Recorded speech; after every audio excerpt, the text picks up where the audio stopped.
Sorishiven, Naohan Reba, Sorishiven, Ehuradi Eni Boyano Apuevoso, Ehuradi Eni Boyano Apuevoso, Shiren, Shiren, Shiren, Shiren, Shiren, Shiren, Shiren, Shiren, Shiren, Shiren. Shiren, Shiren, Shiren, Shiren, oh Shiren, Shiren, Shiren, Shiren, Shiren, Shiren, Shiren, Shiren, oh Shiren, Shiren. Sorry, sorry, sorry, Shiren. Sorry, sorry. Sorry, Shiren. Any boyam no ebwe oso. Any boyam no ebwe oso. Shiren, Shiren, Shiren, Shiren, Shiren, Shiren, Shiren, Shiren, Shiren, Shiren, Shiren, Any boyam no ebwe oso. Shiren, Shiren, Shiren, Shiren, Shiren, Shiren, Shiren, Shiren, Shiren, Shiren, Shiren, Any boyam no ebwe oso. Shiren, Shiren, Shiren, Shiren. Oh, Shiren, Shiren, Shiren, Shiren, Shiren, Shiren, Shiren, Shiren, Shiren, Shiren, Shiren, Shiren, oh, Shiren, Shiren, Shiren, Shiren, Shiren, Shiren, Shiren, Shiren, my soul is okay, oh, Shiren, Shiren. Shiren, Shiren, my soul is okay, oh, Shiren, Shiren, Shiren, Shiren. Sorry, sorry, sorry, Shiren.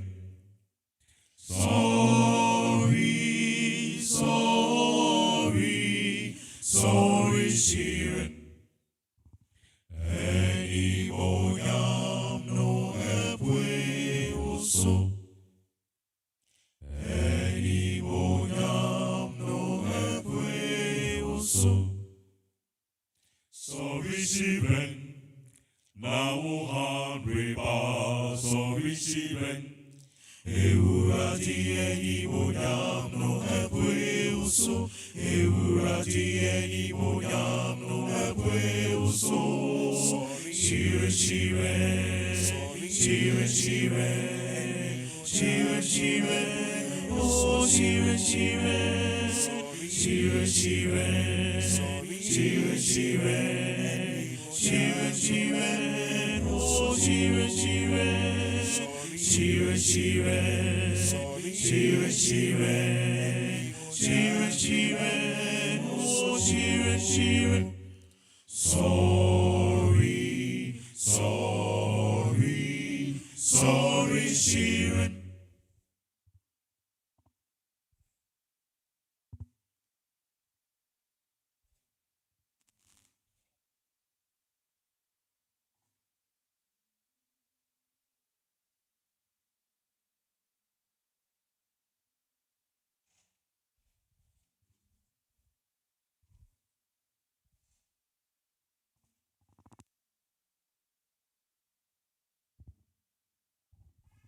Jesus gives a victory. Yes, Jesus gives a victory. He gives a victory. He gives a victory. The victory is mine, and it could be yours. He gives a victory. He gives a victory. The victory is mine, and it will be yours. My days are hard and easy, so look on up to Jesus, for He is the Holy One. Save upon me, we wrestle against the flesh and against principalities. With Christ we have assurance of victory. He gives the victory. He gives the victory. The victory is mine, and it will be yours. He gives the victory. He gives the victory. The victory is mine, and it will be yours. He brings the glory of Satan and his angels. His hand and his armories to his children faithful. He burns on to the victory and a truth to the master's law. So they may lose some battles, they form the war. He gives the victory. He gives the victory. The victory is mine, and it will be yours. He gives the victory. He gives the victory. The victory is mine, and it will be yours. It's mine.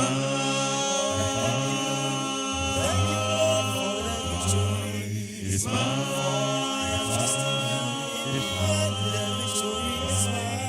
It's mine.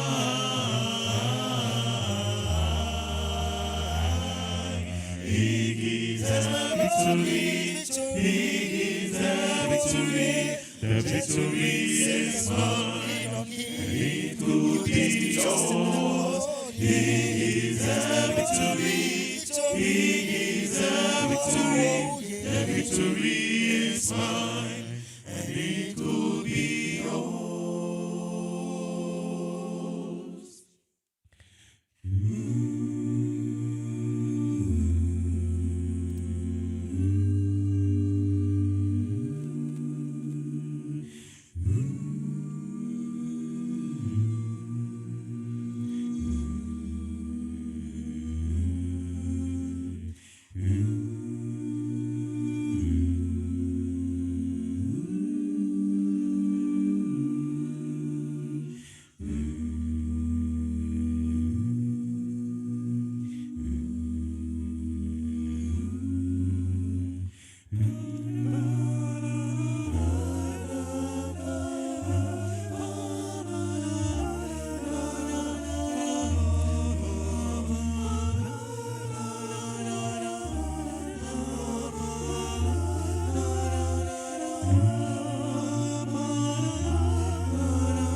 victory.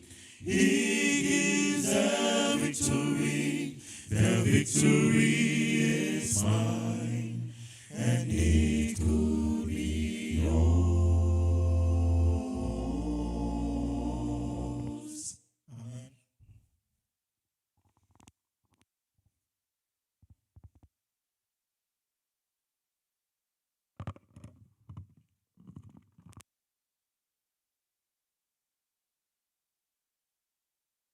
Thank you very much, New Era.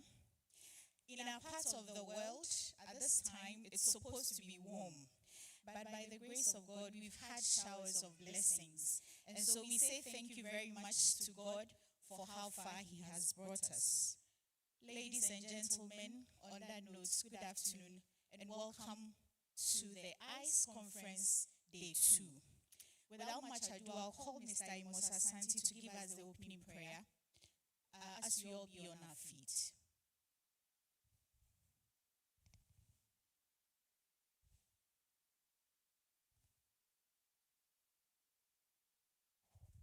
All right, let's pray. Our Father in heaven, we give you praise, we give you honor for gifting us with your grace, with life for us to assemble here this afternoon.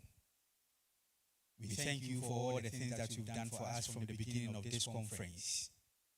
Our humble pleas may it come to a successful end. Into your hands we present today's activities.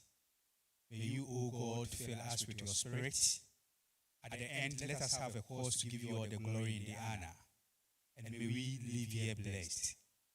We are committing those who are on their way coming here also into your hands, Lord, that keep them safe and bring them here safely. Be with us all and make us a blessing in Jesus' mighty name. Amen. Thank you very much. Kindly resume your seats. ICE 2025 is themed Ignite, Fueling Ideas, Sparkling Action. Yesterday, we laid the foundation with inspirational stories, and today we are going to continue, and it promises to be wonderful. I'm sure my expectations are going to be met, and I believe yours is going to be met as well. We are going to have our first word, but before that, if you are here and you are yet to register, kindly pick out your phones and register with the short code *928 *450 hash. *928 *450 hash. Thank you very much. Today we move from vision to action, and we would like to invite Elder Ni Amankratete to give us the first word, and he's going to speak to us on the topic from the idea to the world.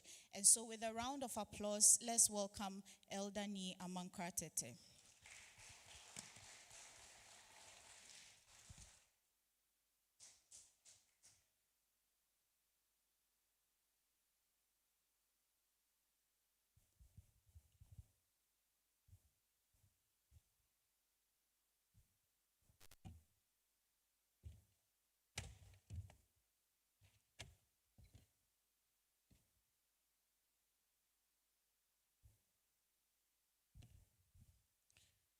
Good afternoon, everyone. How are you doing? Good afternoon. Do you know, is the rain that's making you sleepy, or you'd rather be in bed or something? All right.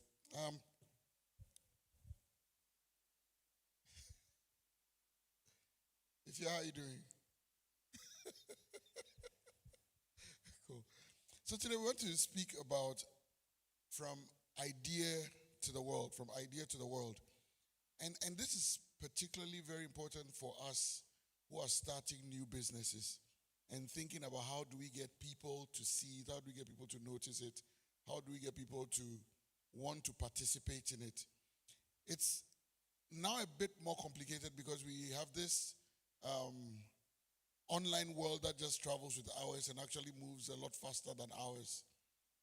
There was a time when if you needed to put something out, you had to wait for the evening news. And then you wait,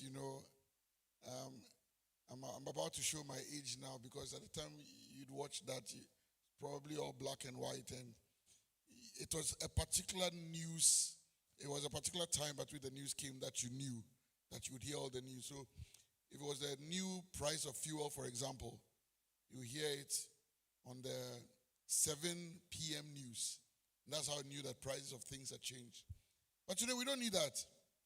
You could be just getting up in the morning, and then all you'll see on your phone, most likely on your on a group chat with some friends or some group you're on, and you see a poster and the headlines, and you know that the price of petrol has changed, even before you get to the pump. Or something someone said the night before will be on your phone even before you get out of your house. So it's a much different world that we are in. Please, let's just bow for a word of prayer. Heavenly Father, even as we learn, Lord God, to conquer the world without, we ask, Lord God, that you shall guide. Grant us understanding, grant us direction. Speak even through me so that, Father, all of us, Lord God, would learn so much even when we've finished. Thank you so much for answered prayer in Jesus' name. Amen. So if we want to take an idea to the world, excellence must meet diligence. And with excellence meeting diligence, then you need to have a finger on the pulse of humanity. And what I mean by that, before I go back to explain what I'm talking about when I talk about excellence and diligence, is that you need to be someone who really has taken time to study people. So, for example, if you're in Ghana and you want to start a new product, and maybe you finished developing it and making it ready for the market, and it's now like 2nd December. There's an election on the 7th of December. When would you launch the product? Anyone? Before or after the 7th of December? After. You give it even like a week or two so that all the celebrations will settle. Christmas too is coming. So it's too noisy during that time. You don't put out information at that time because you could lose. You'd find all your messaging drowned in all the noise. So you wait and wait for some time for it to be calmer. And that's what I mean by your finger on the pulse of humanity. You don't, because you live in that community, you should be a lot more aware of how the community thinks, how you receive information, how you digest information. What time, if you were going to put out information, would you send it between 4 and 5 a.m.? No. Someone could get up and in all the messages that come, they might have missed that. So you try to get the best time for which you can send out your message. Isn't that so? So you need to be a lot more about your community and your surroundings than usual if you're someone who wants to take an idea to the world. It cannot be business as usual. There are many things that gain notoriety and become viral overnight, quite by accident. But if you are a business owner who is about to start and you want to put out an idea quickly, and for today's purposes, I'm not looking at just a business idea or a product, but just a concept. Let's say you want to start a movement. Because, for entrepreneurs of today, in order to put our things out, we must also learn the skill of starting a movement. It's not enough to only put out the information, but you must find a way in which people can digest information. And I don't know how many of us know about the ALS Ice Bucket Challenge? How many of us remember that one? The ALS Ice Bucket Challenge. You remember that one? The people who sit somewhere, then someone or yourself would just dump a whole bucket of ice, cold water, or cubes on the person. And you know what that was for? How many of us know that we just knew about it, but maybe so ALS stood for amyotrophic lateral sclerosis. It was a disease condition that was not getting the attention it deserved. Do you know how far this simple, interesting challenge took it? So for starts, more than 1.2 million videos were made. It did not even include the ones that did not go viral. These are the ones that got noticed by more than like 100,000 people. 1.2 million videos. During the month in which it peaked, more than 70,000 tweets were going out. They raised $115 million for the fund. And it happened simply because two people started to pour water on other people. Some famous people who actually picked up from this one, from Lady Gaga to different people. And anytime these celebrities joined it, it picked up even more momentum. So if you're a person who wants to send ideas out to the world, you must learn how to start a movement. And the text from Colossians 3:23 just helps me make it. It captures the mood in which this should be done. Whatever you do, work heartily as for the Lord and not for men. When you find something that is important that you want to grow, it cannot come from a place of quietness. It must come from a place of excitement. So if you are going to start a movement, you need to find universal appeal and combine that with meticulous multi-stage strategy. And what I mean by that, first of all, by universal appeal is, it must be something that everybody immediately finds attractive or draws the attention. And a meticulous multi-stage strategy is simply saying that you need to be very detailed in what you want to put out. And it can't happen in one fell swoop. It has to be phased out in different stages. And we're going to go through all of that, so no need to worry. So, what's the first thing? There are a few thoughts I have in how we can put out an idea and make it take root and make it go to the world. How many of us remember Azonto? Oh, yeah, it's smiling. Why you guys don't remember Azonto in the house of God? But I don't know if you know that at a point in time, Azonto was probably the most popular dance in all of the world. With Japanese dancing, Chinese. I mean, I thought that part of the world, the rhythm thing was deep. But everybody was dancing to Azonto. Everybody. Even those who couldn't dance it at least made the motions to show they understood what it was about. And so, from that one, so many people latched onto using dance to convey ideas. Since then, there have been so many of them. Now, right now, if you just want to even, one of the ways that a lot of musicians popularize their music is using a particular dancer who amplifies the message in the song and puts it out there. And the dance actually goes before the song. And by the time you start dancing to it, you realize that whilst you are mimicking the dancer, you're humming it in your head. Just right now, the one that came into my head, I'm like, tell me in it. I remember that one.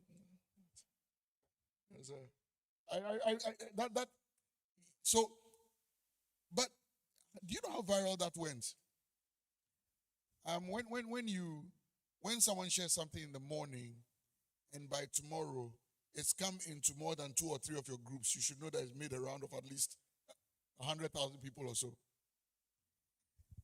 So what is it that makes people latch onto ideas and borrow them or buy into them and dig into it and share? The very first thing when you want to send that idea to the world is that you must start with why. Like Simon Sinek says, start with why. Ask yourself why this idea is going to be relevant to anybody else. In my business, one of the things we do is we put out loans, but we do them digitally. And we try to do that. Literally, if you pick your phone up and you qualify for the loan, in 3 minutes you know, and the money will be in your wallet. And I remember how it grew. At the beginning, nobody really was interested. But he thought, hey, okay. Then people found out that, no, when the first person got that ping in his notification, that showed that the money had landed. It went viral overnight. Everybody heard that there's a company that's giving free 500 CDs out there. And immediately became an instant success. Today, more than 45,000 people apply for that loan every single day. And we have actively over 2 million customers. And all time have served more than 7 million Ghanaians. But the interesting thing about that is that if I took this concept and I took it to Liberia, it probably will work. And actually across Africa, more people are beginning to lend just this way. So the first thing you want to ask is why? Why is this important? Why would anybody want to do this? And usually the why for the idea is that it resolves a friction. And friction here, I'm using it very generically or widely as anything that causes you pain or discomfort. Anything that makes your life uncomfortable or just is noise in your ears. It's not pleasant. It doesn't make you feel good.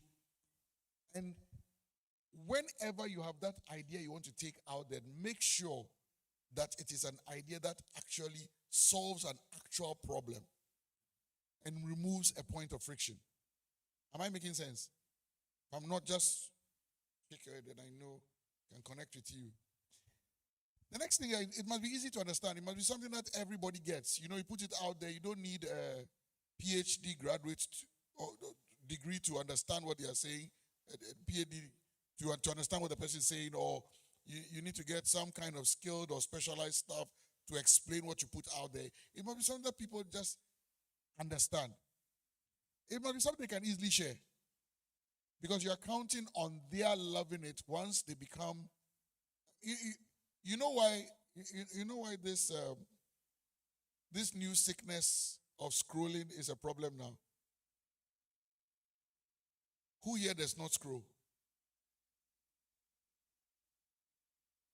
Hey, this problem, the older you get, it gets worse. So if you haven't learned to control it now, you're in trouble. If you're scrolling for only 2 hours a day now, by the time you are like 60, you'll be scrolling for 7 hours. Because you're retired and now you have nothing to do. But it's easy. You know why it's easy?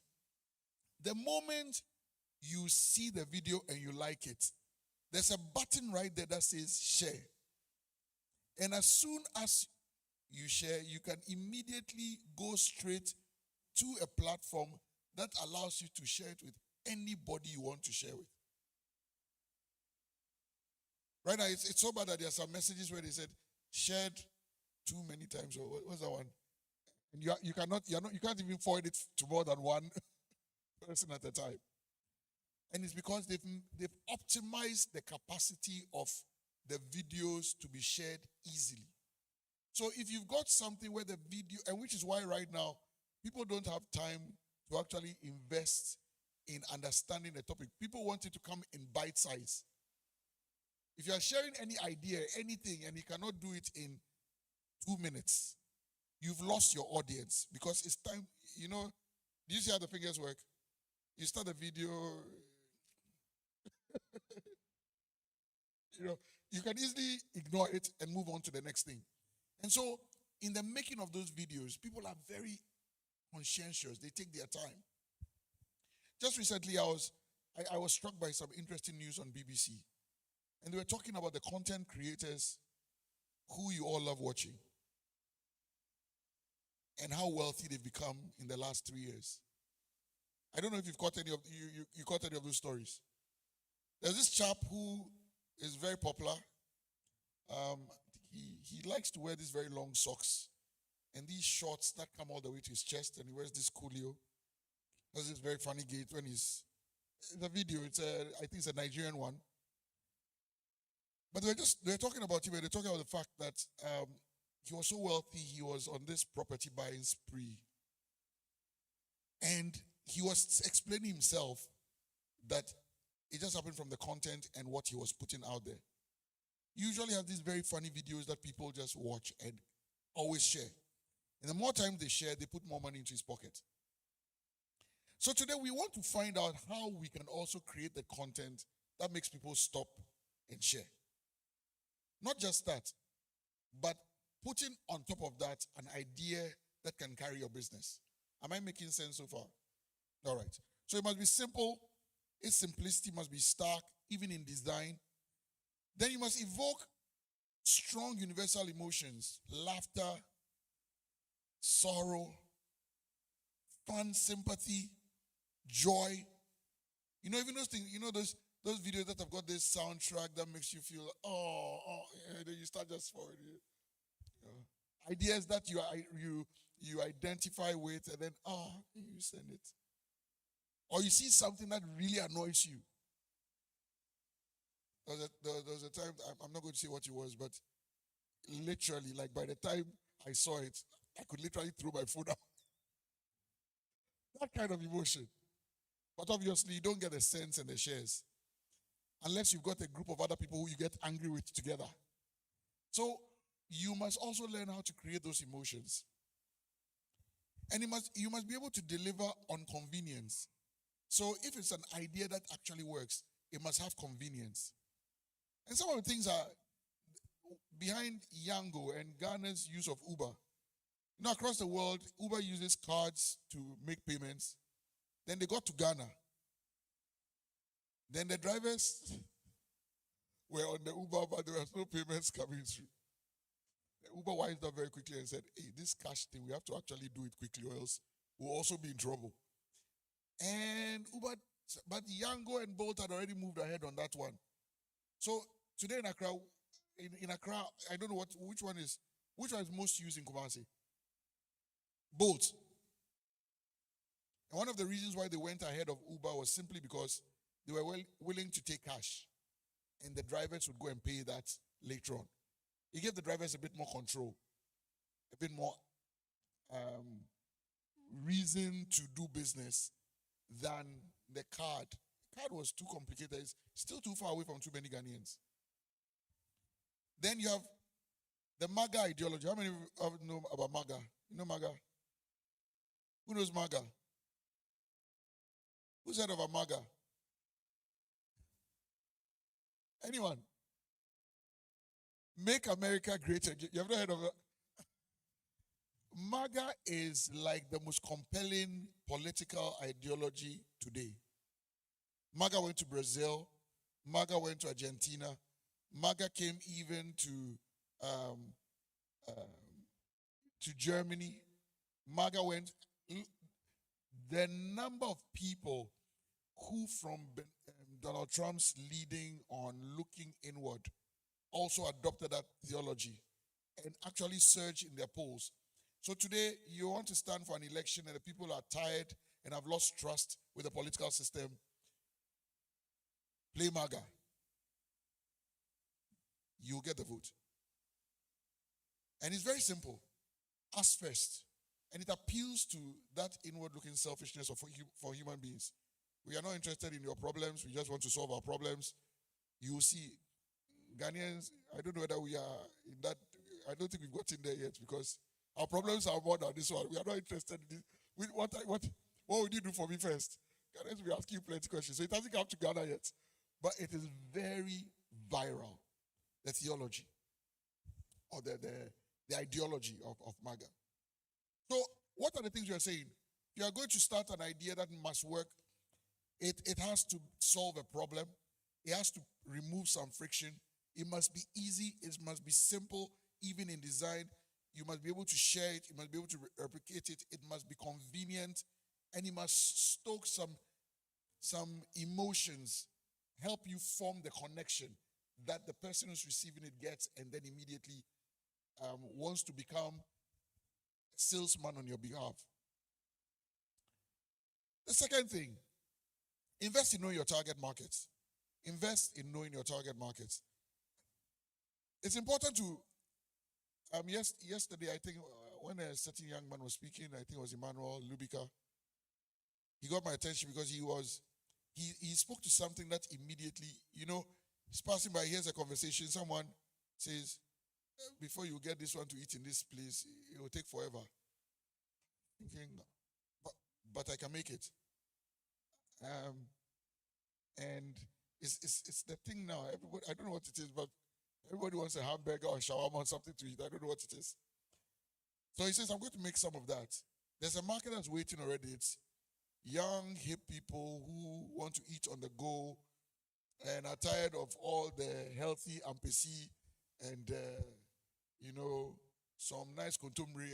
They want to eat something that's, look, all the businesses that have started like that immediately find the following. And he found his audience. So understand the nature of the demand. When he heard about this one, he didn't just, I'm going to make it. He asked more questions. Who is eating it? Can they afford it? Where is the demand? Where should I position this truck? If I put it, there's some certain places if you put it in, people will look at you and wonder, what is this? I can think about one or two places that if you were to put that truck there, they will wonder, hey, if you're a beer. Nobody cares about hamburgers. Charlie, people are dealing with life, But you need to find out all of that, those demographics. You need to find out why they are eating this. Where do they get it quickly? When will they be eating it? So you know when you can open your store, when you can close it. You need to profile the customers. So even when you know young people like this, you want to find out, you want to create a profile of a young man who is within the age group and say, okay, he's 25 to 30 years. He works here. He lives there. He usually uses this route. He takes a bus to work. He earns this. You create that full profile. So you can look at that customer and say, this person will be interested in my product. Then you take the other sex. You take a young female. She works here. She lives here. She takes this to work. She earns this. And all of these things. So you can just find out if the customer profiles that you're creating actually speak to the problem. I don't know if I'm making sense. If I'm not, just stop me and I can go over it again. So you create these customer profiles to help you engage with the customer more directly in terms of what their demands will be. Then you assess the needs of these people. We use it a lot in the financial services because then when we create a product and then we have the voice of the customer, they come in and then they look at the product and then they tell us, no, we don't like this, we don't like this, we don't like this. It helps us know who we are inviting to the room and who we want to serve. So that you don't just go and put out a ton of investment in a product and find out that, oh, you thought young people liked it, but actually, the young people like this one. And this has happened before, where people create a facility and it looks too posh, and so some people, I think one of the entrepreneurs said that yesterday. You create a facility and it's really posh looking. And people are passing by and say, hey, I had their boarding chromo, and then they pass by quietly. They don't want any confusion and interaction. They don't want you to come and start asking them for money they don't have. So they'll just ignore you because you didn't do the work to find out who are my customers. And I found this to be true in a previous life of mine, where when they just started out with plush branches, and everybody was wondering, wow, we're so excited to open the branches and, open it for the customers. Then for a whole week, we started getting reports that the branches, people were not coming. We had to go back there and change the locations and actually close those places and rethink the whole idea of the branch. And when we did that, even though the sign on top of the place was the same, people came in now. And the footfall was actually twice that number. So it's important to do your profiles, to know who is coming in. Don't guess. You can do the work that actually finds who they are. Then there's this conversation about cultural sensitivity. Just recently, we were going to do I think in October, we're going to have a breast cancer awareness in October. So my firm wanted to go to a particular community, and in the community there's a large concentration of Muslim people. And so I was telling them, make sure you've spoken to an imam who supports it. If you haven't, don't go. Because they don't take kindly to you just coming in and coming to touch people and then just going out. No, nobody's going to allow that. They're just going to warn none of you should be seen near that place. Your whole campaign that was intended to support will just go to nonsense. There was a very funny story many years ago where some people were sending aid to a country that was had a different faith from them, and the aid was had little crosses as one of the symbols on it. When it arrived, it was packed and sent away. They returned it to sender. So they don't want these boxes there. And it's because we don't take cultural sensitivity seriously, especially in Ghana. Many years ago, I was selling insurance in the institution I was in, and we went to a particular community. I'm not going to mention names, but we went to a place and we told them that, you can start preparing for your funeral. So this is what you save, and you can imagine. It was a total flop.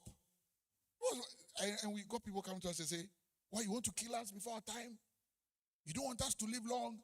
You don't want us, and it's not your fault. How many of us plan to die and then make arrangements for it? So while funeral insurance makes sense, it's culturally insensitive for a lot of people. Can you imagine, maybe you're a young man or a young couple, and then you, the young man, just to help you deal with future expenses like that, you drop a policy for not only your parents but for your in-laws. Can you imagine if one of your in-laws saw the policy and didn't know that you had also created it for your own parents too? And they see this, they say, "Hey, so you have to be culturally sensitive. You need to understand the culture before you do that. Then there's another thing about localization. Now, localization is a very interesting concept. And I don't know if you know this, but my wife is Togolese, and so every once in a while we go over to Togo. They sell Fanta in Togo and they sell Fanta in Ghana, but the Fanta in Ghana is far sweeter than the Fanta in Togo. I know if you've been to Afric, just check it. You can buy Fanta here and Fanta there, and you see it immediately.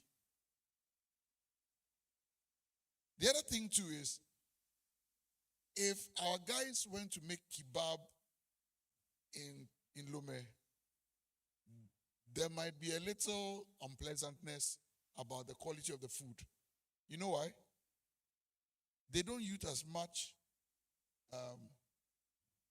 cube in the kebab powder.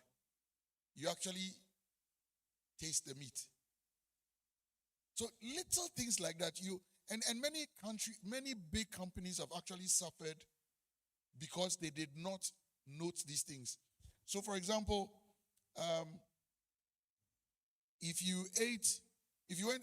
what's one of the most successful foods on earth? Recently, yes. Right now, I saw jollof as a menu is one of the menus on South African Air, jollof rice. You can catch it on some of their flights. Very serious. True. But one of the most successful foods on earth is the Chinese food, Chinese cuisine. They have Chinese restaurants. There are more Chinese restaurants than any other restaurant anywhere in the world.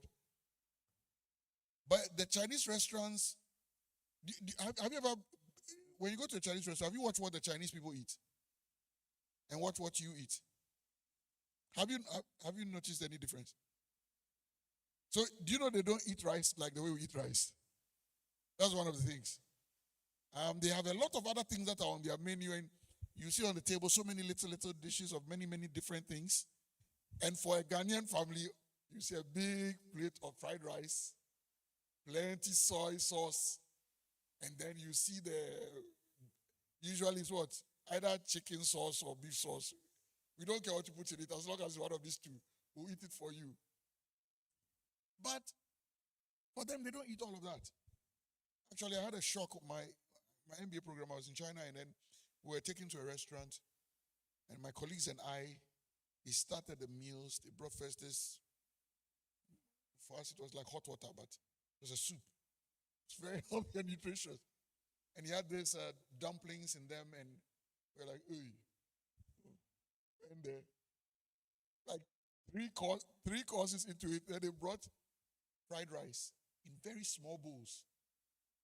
Do you know that's when, and it didn't occur to any of us that, Masa, and yes, son of fried rice. People ordered about 5, 6 of those small bowls to eat because that's what they're familiar with. But it's only one of the courses, and they brought in very small bowls because after that, everybody was full. There were more than 3, 4 courses after that we could not eat because we had feasted on the beef fried rice that was served in a little bowl. Everybody had taken 4, 5 bowls of what was supposed to be just 1 or 2. So, localization is so important. And the Chinese have done so well at that. In every country they go, they find out, the one that fascinates me is I used to enjoy the pepper that they serve in their restaurants. But today, almost all the pepper that I see in the restaurants, it's more Ghanaian than anything. The black pepper, they've kind of bought they've got a code, what do you call that? A patent on the black pepper. And what they serve is no longer what they used to at the beginning because they found out, no, these guys' palates prefer their black shito. So localization is important. And when you've gone through all these processes, then you iterate. And iterate just means you try it again with a few other changes to see if it applies to other people in the market differently. This is what we will use when we go to the next market. So this is just how do you know your target markets? The next thing is you master your local market first. When you start to share an idea, don't be in a hurry to go into the international market yet. There's some people who are so in a hurry. They want people to know, like they want to be there. Win in your market first. Master your local market. I don't know if you can just move the slide for me. Master your local market. So your experiences in your local market provide your first learnings. Don't despise them. They are valid and they teach you a structure or approach into dominating your market. So you go to your market, you sell something, it doesn't quite catch. You don't give up. You go back and you find out why it's not catching. Many years ago, a young man came into my place. He was a pharmaceutical salesman. And I know Steve will forgive me for sharing this information freely because I've got his permission to do this. Young man, his name is Stephen Eku. And Stephen Eku was a young salesman who was just business-minded. And he and his wife used to teach, and he was a pharmaceutical salesman. Came into the place, and as he was leaving, he says, I sell yogurt. Are you interested? And he had a big ice chest at the back of his car. And he gave me, it was fantastic. Loved it. So he did this all day. Anywhere he went, he stopped and he sold it. His wife too took it to work, sold it. Eventually, she even stopped, and then they started to sell some small food, and then they had the yogurt at the side. They were matching it and all of that. And it wasn't easy. Very difficult. One day we had this trip to China. And I said, you want to come along? He says, yeah, I want to come, but I don't have any money. And then you got a car out there. He says, hey, you sell that one. I said, that's your decision. But eventually, he actually did that. He went to China. One of the biggest problems that we were having was that the yogurt could not stay for long. Those days it was this, you have the ice chest. After a while, all the ice melts. Your yogurt starts to go bad if you're not careful. So it was difficult. So Mr. Eku now goes to China, runs into a company that makes these very small refrigerated trucks. Small ones. They are like those, those very small trucks. But it's got a refrigerator at the back. And he buys a number of them and comes back to Ghana with it. And overnight, his business changes. Today, you know him as Yomi Yogurt. And you enjoyed that yogurt very much. He's able to come to Kumasi simply because of those trucks. And now he's got, right now, Yomi is probably the largest yogurt making firm in Ghana today. And they can cover any grounds they want. But it didn't start easily. Look at the cycle he went through to dominate this market. Every time he went, he believed, he knew that there was a reason why he started doing yogurt. He was looking for a meal that Ghanaians would immediately buy into, not too expensive, but was healthy all at once. And he found out that the yogurt thing worked. At the time that he started selling yogurt, it was not common at all. In fact, when you offered it to people, people would do this and be looking at your face. And I think it was only the University of Ghana Farms and I think at KNUST where they used to sell it to the Agric departments. But he made it like a household name. By the time he got into the supermarkets, within a year now, there were many copycats, everybody now wanting to sell it. But Mr. Eko had moved miles ahead. Today, he runs one of the largest factories in Ghana for manufacturing yogurts. And it's not just yogurt anymore. It's now got yogurt with some cereals in it. And it's really exciting what he's done with it. And with that purchase of those refrigerator trucks, by the way, they also gave him what they call the shrink wrap. So he stopped having to paste paper on the thing when everybody was doing that one on their bottle. It was looking very, very beautiful. So you work at it and iterate until you find a solution that works for your market. Your local market is your launch pad, so don't abandon it. I've heard stories where people ignore their market and they go into other markets and they start over there. The problem is that then the cost for you, if you're going to be commuting between your home and that market, is just going to, it's not sustainable. So start in the community you are in, where you live, and measure their response. Their response may not be the world's response, but it will give you an idea of whether you can win them or not. And if you win the war of winning your local market, your confidence builds and allows you to stretch to find other markets. Can you imagine if you don't win in your local market? You always be doubtful whether you can do it in another market. But when you win in your local market, you get the confidence. The local success is the foundation for your proof of concept. For many people, when you go, and especially when you start to speak to funders, that's one of the first questions they ask. I'm always trying to speak to funders about my business and tell them what I need and all of that. And I found out that one of the things that any funder is looking for, the very first thing they're looking for, is a proof of the concept. That is, have you done it anywhere where it worked? Have you done it from production to distribution and customer feedback and gotten your money back that it worked? All right, so your local market, very important. Don't ignore it until you solve that. Relax. Solve it before you go on to the next thing. Fourth thing, master your digital marketing and deploy it in your local market. We've talked about our local market. How many of us have taken courses or classes in digital marketing? If you're an entrepreneur, especially. It's, I can admit this because, I started taking a course in it just 2 weeks ago. So there's this thing called Cursive. I just went on and signed on and I'm learning how to use them. Because the first time I went through the program and found out the things people were creating. Yes, I've got people in my IT department that could do it for me, but I was wondering, this is no longer going to be something that people in your IT department do for you.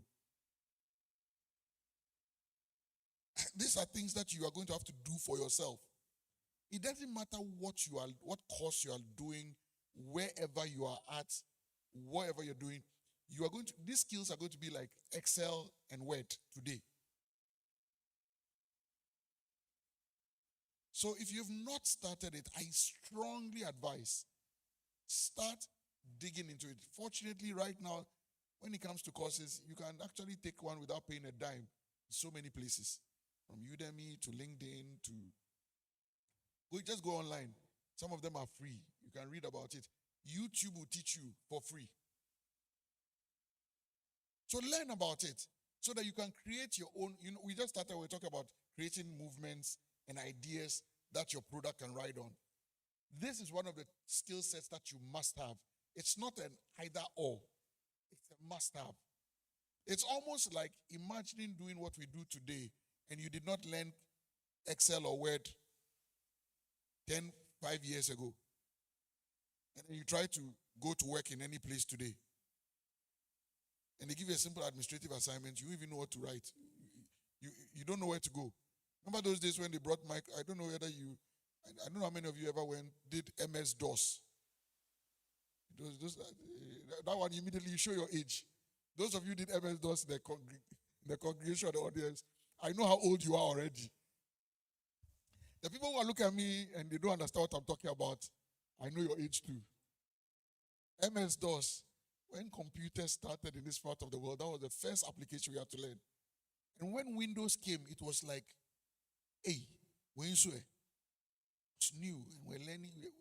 At that time, there were courses all over the country to go and learn Word, Excel. They didn't even used to call it Word at that time. It was, what do you call it? Some name for it. Before MS Word came, there was something. Document processing or something funny like that. You have to learn all of these things. I'm saying that the new thing to learn now, get 2 or 3 AI tools. And please, when I'm talking about, I'm not talking about ChatGPT where you're going to ask it, write a letter to this person from you. That's not what I'm talking about. Too. Yesterday, on Friday, I was on LinkedIn and a friend of mine posted something, an advert for a firm he's working for, and he created it. He says this is his first output, and I was like, my jaw hit the table because I'm thinking, and he's cut out the whole advertising agency. He's cut out, if you're in marketing, your job is under threat. If that's the part you do. Because AI can do that with it. I mean, you can do that literally in minutes. And he told us that he's a novice. He started, so it took him 3 hours or so to do it. But if I show you the advert, you would be amazed. And that's the power of this. It's because you can create your own content. You don't need anybody to do it for you. And it's not that you don't want people to have work, but the point is, there are going to be times when you need to put something out very quickly. You need to immediately share something. You want to, you saw a wave or a trend and you want to immediately latch onto it. You can't now wait to go to the graphic designer to develop something and then go and give it to the IT friend of yours who can do that one, who will tell you that, oh, he's got a very important project, and so wait, Sunday he'll sort you out. And then you're waiting. When you could sit behind your laptop and with 2 or 3 tools, put out quality that even they cannot produce for you. It's time to learn that for yourself, especially if you're an entrepreneur. Because nobody has the passion for the business more than yourself. You can infuse that advert with more passion than anybody else. So please, put in place a plan to dominate your local market digitally. And the way to do that is one of the things you can do is just understand your local market. So, how many of you catch Uncle Ebo whenever he comes into town? Uncle Ebo, how many of you watch any of his shows? Ebo White. Time when he used to come into Kumasi quite a bit, yes. One of the things that makes Ebo White's shows just so adorable is that it's made for Ghanaians. And I know this for a fact because once I invited some aunties of mine from Nigeria to come and watch it with us. And as we're going through the show, he says, the people were talking about pink sheets. My aunties were like, why, what's wrong with pink sheets? Should it be another color? I said, you see, pink sheets is a whole story for Ghanaians. Only Ghanaians can understand that one. Then, at that time, what was he talking about? There was a story. Trying to remember what it was. But there was a dialogue for almost 20 minutes.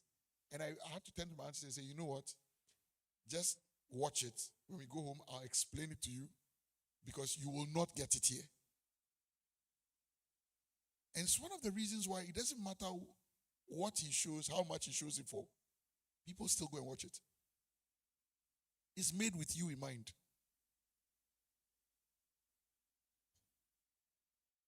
So, watch the trends and see which one can I latch onto. I remember the time when Calipo became the thing and one of the presidential candidates took a sip of Calipo. Very powerful. The whole country talked about it. But do you know how Calipo sales went up? Do you know? It was amazing. People who had not even considered it bought it and tasted it.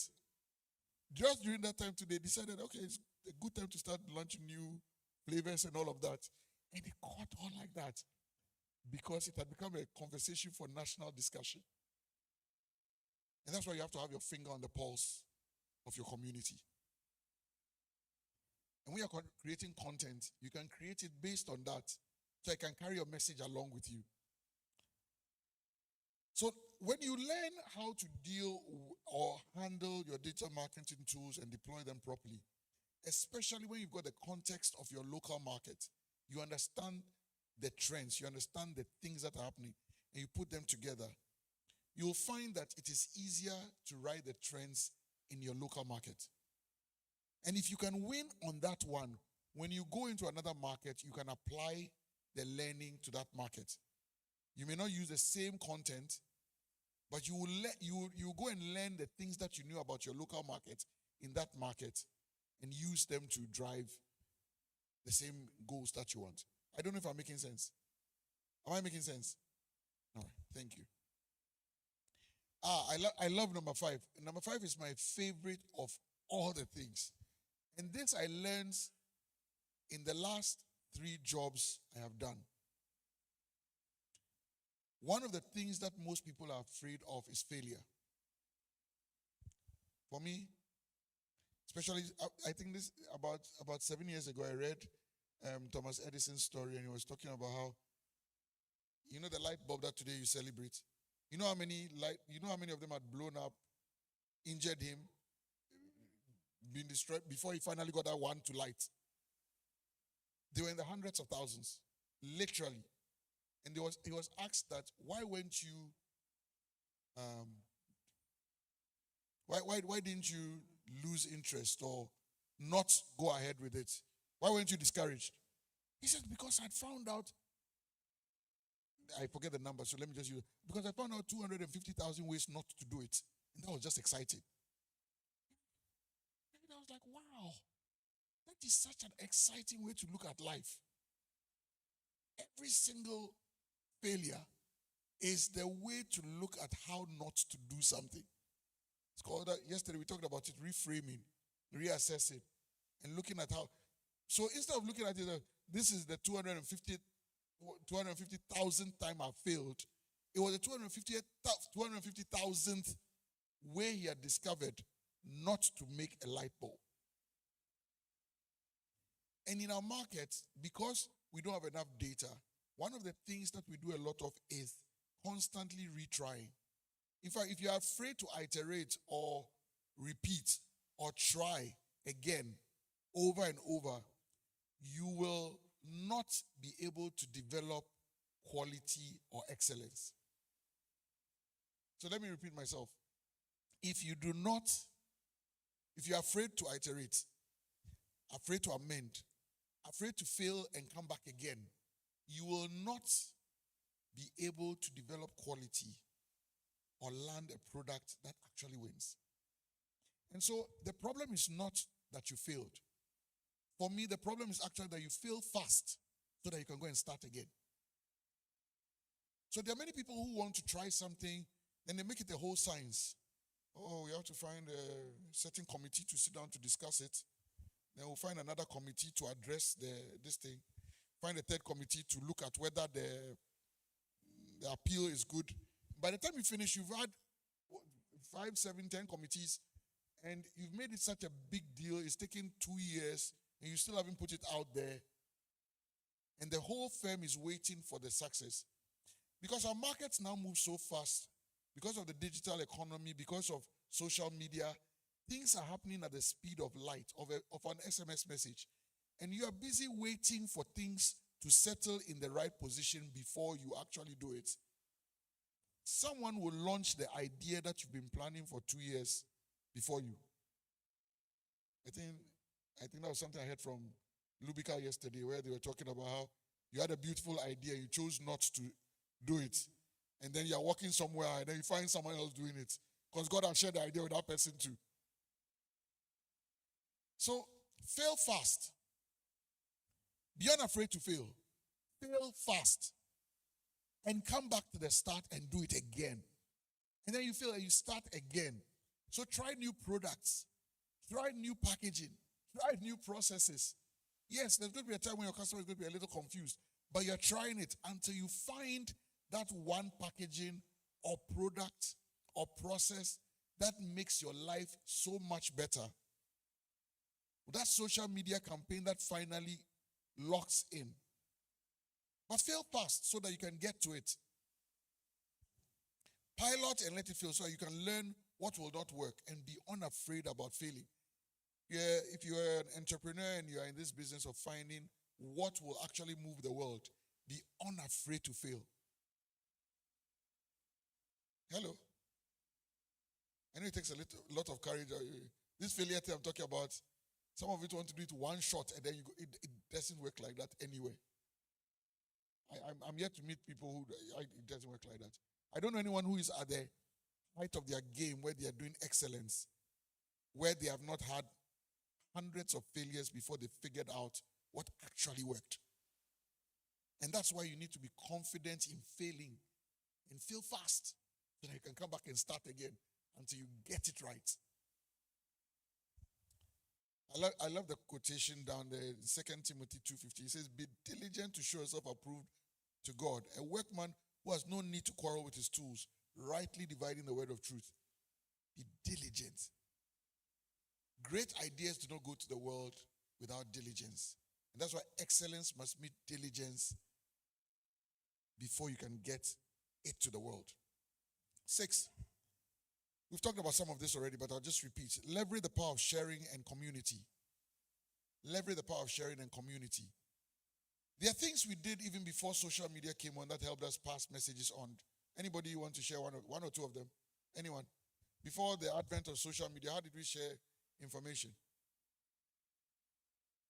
Anybody remember? Okay. Is the problem that? Okay. Okay. So you don't. Oh yeah. Please. Pardon? Write letters. Thank you. I remember back in secondary school, it was Wednesdays that letters were shared. On Wednesdays, there was extra excitement in the dining hall. No, it was a very serious matter. Because the letters were coming from, the letters could either be the one that will change your life in your pocket.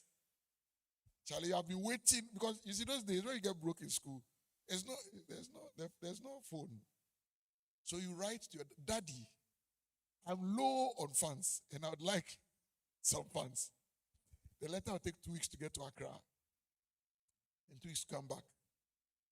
You are fortunate and you get a message from an uncle who was passing by Cape Coast. You can't tell, your father says he sent MoneyGram for you, so then you go to the post office and go and take it. Life has changed. No one does that anymore. Does anyone do that? Right now, even when you're asking for the thing, I can tell, no, you just put it on the wallet right now. No, the old men can't hide behind that letter anymore. The old men were getting away with murder. Oh, the letter, I didn't see the letter. Oh, I didn't come. I haven't seen it. But now, we can call you directly and tell you this is the phone number. Put it on the wallet now. Everything is instant in this generation. Leverage trends on social media. We've talked a lot about that. You see something happening on social media. Don't let it just pass. Is it positive? Can I borrow from it? Can I speak to it? I remember just a few months ago, Pastor Tiki put out quite a lot of powerful messages on what he thought about the general conference at that time. And he got wide audience because that was when the general conference was happening. So people were reading anything about the general conference. When it's time for elections, it's so much happening. Like every single day or some other day, there's a new thread that comes out from the elections that holds everybody's attention. And for a few weeks or so, Ghanaians will be speaking some slogan or something. I remember the all die be die. Then I remember dead goat. So when they come out like that and there are things that you can ride on, don't be afraid to use them to promote what you have. Leverage those things to help put out what you have, the information you have.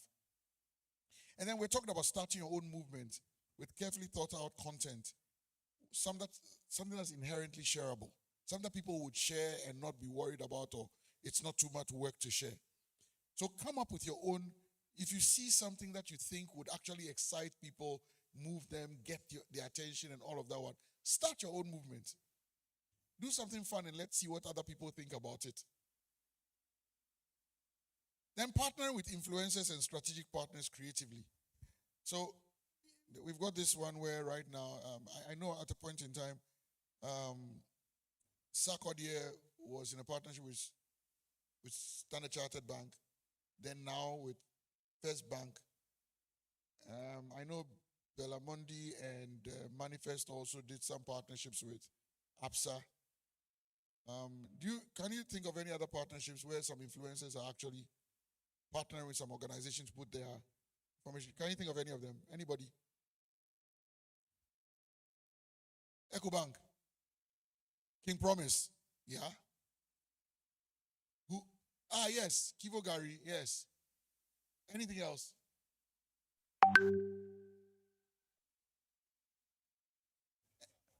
MTN Momo and Sarkodie. I had one here. Macberry by Mac. Oh, I see. I don't know about it, but I'm sure if it's Mac Brown, it's quite popular. See, I have become an old man. I don't even have the fella anymore. So these partnerships, many people, I remember earlier on, people used to laugh about these things. But the truth of the matter is that these influencers, especially if they've got a solid social media following, they would reach more people than you could reach. Today, if you put an announcement in the Daily Graphic, I forget what their circulation is, but the last time I heard it was something like 60,000. 60,000 people, how many people is that? In this area, you've got more than that. 60,000 doesn't do anything. So putting out in the newspaper is no longer news. I don't know if you understand. But if you send, and I heard this interesting story about how someone put a wrong message out on the page of, I can't remember, one of the Kardashians, and how it hit. Immediately, the person put it out. 2 million people saw the thing. There was no way you could take it back. Like it was done. Over and done with. It's gone. And that's the power of these influencers, and leveraging them if you know them or you can speak to them and it's a good thing. You want to watch whether it aligns with your values too, because sometimes some of these influencers may not necessarily share your values, and so you may not have your product capturing the right kind of attention. Then we've talked about the digital strategy, so that's it. But in the US, they wanted to actually close down TikTok. You've heard about that story. And I think for the last almost a year now, they've been fighting hard. And the thing now is they want, I think, an American owner or something funny like that. If you saw the protests and the number of people who came forward who are Americans who said, no, we don't want this closed. The power of social media would really, you see what I'm talking about. Millions of people posted their videos on TikTok saying this is how they make their livelihood. And it occurred to me like, oh, wow, like, Charlie, this whole thing about going to work in the morning and things, those days are going away very quickly. My Gen, which Gen is it now? My Gen Z people, it's a whole new business model that does not exist in the books. If you are going to uni at this time and you haven't figured that part out, you are doing yourself a disservice, because you may finish and there will be no office to go to because nobody's going to those offices anymore. I was out of country a few months back, and a friend was telling me how they now go to work once in 8 weeks. One day in eight. And it's a firm that has big sprawling buildings. And yet it's almost empty now. So the place of work has changed. It's changing very fast. And we need to start with this thing. So, if you notice, I didn't put any Facebook there because I don't want any Gen Z people to laugh at me today. But if you are marketing to old people like Niaman Kratete and his seniors, please, Facebook is also important. Why? I've not put it here, but it's important to us. Why? We will still use it. That's where we do all the scrolling. So when you want to market to people in ages over 50 and all of that one, come to Facebook. I've not put it here, but include it. On the 7th point, on the journey to global dominance, the 7th point I'm trying to make is be patient. Don't rush it. I don't know if you can go to the next slide. Invest in study. About 2 years ago, a young doctor here in Ghana who has as his side hustle, he's into preventing post-harvest losses by harvesting yam and then converting them into things that can be used later on for cooking. So he would take the yam, he would cut it up, freeze it, and resell it, especially in Europe. So it was making quite an interesting killing on that. It was very complicated though, but it was a market that was really opening up for him, and he had sent like a container load and it had gone away with some trouble, but it had gone away. And in a program, they asked me to mentor him, to help him put it out there. And I remember one of the things I shared was this, that sell it first in Ghana. If you take it out there without doing that, well, you're doing yourself a disservice. Sell it in Ghana and find out what it is that Ghanaians, because you will find out that at least 5 or 6 of those challenges will be the same as the ones that the people in New York or in London face. So sell it in Ghana. I mean, one of these days, he told me that actually that was the smartest decision he made. And now his problem is, how does he get more, how does he increase his capacity so that he can sell out more? I think one of these big fast food joints actually has come to him to supply yam chips and potato chips to them. And he's finding out that actually he's selling more here than he could sell over there. So don't ignore the local market. It's so important. And when you want to develop the external market, don't be in a rush. Invest in study. Invest in reconnaissance. Pilot, iterate. We've talked about all these things already. Don't forget about cultural sensitivities. Don't forget to localize. And one of the things that's always very tough is locating strategic partners. So whether it's investors, sometimes you can find people who may not put money into your business but will give you trade credit. And it's very popular, especially with a lot of the people who sell hardware from Turkey. They will send it to you and give you time to send it back, to send them the money. So sometimes the support you want may not come in the manner in which you want, but invest in finding out who are those strategic partners. Okay?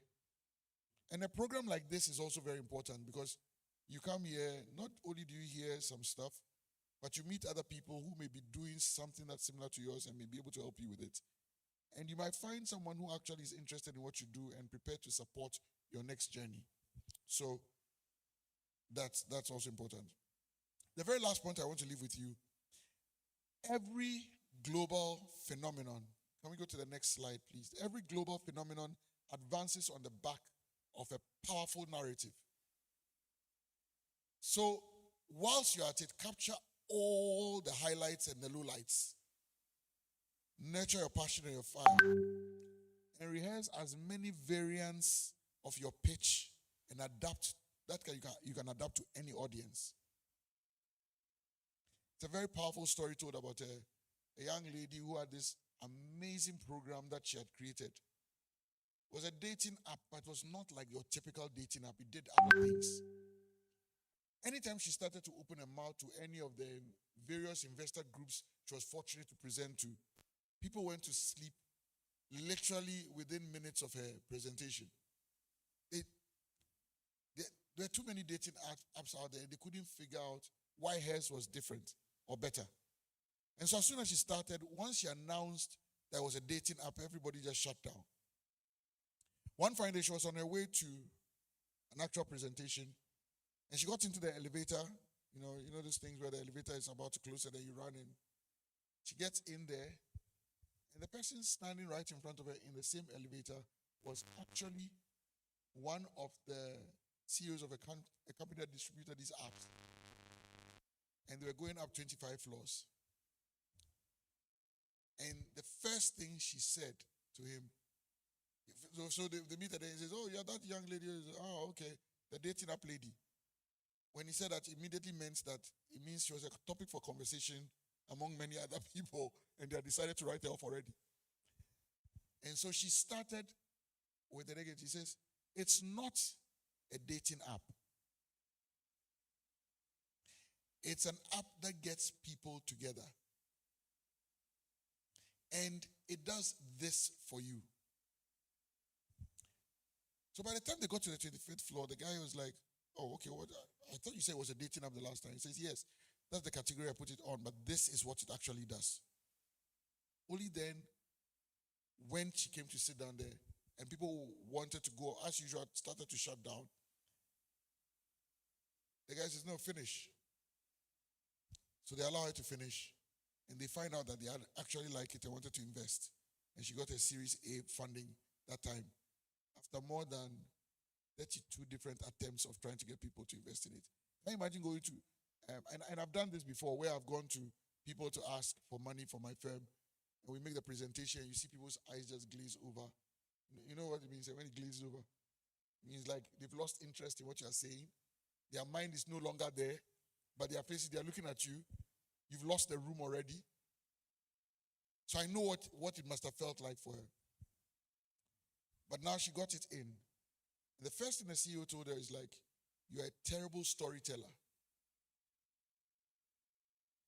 One of the things that we must do is be very good at telling our own stories. Tell it so many ways that you can tell it in 2 minutes, in 1 minute, in 10 minutes, in 1 hour. Tell it so that you can tell it to someone who's getting on the bus with you and getting off, and he can sell it to him. Someone who's in an elevator with a person, if it's 3 floors, you know what to tell him, which version to tell him. Stand in front of your mirror and practice the story to yourself and find out if you are convinced yourself. No one gets an idea that's great enough to the world, for the world to notice, with a bad story. So please, let's work on our stories. Thank you.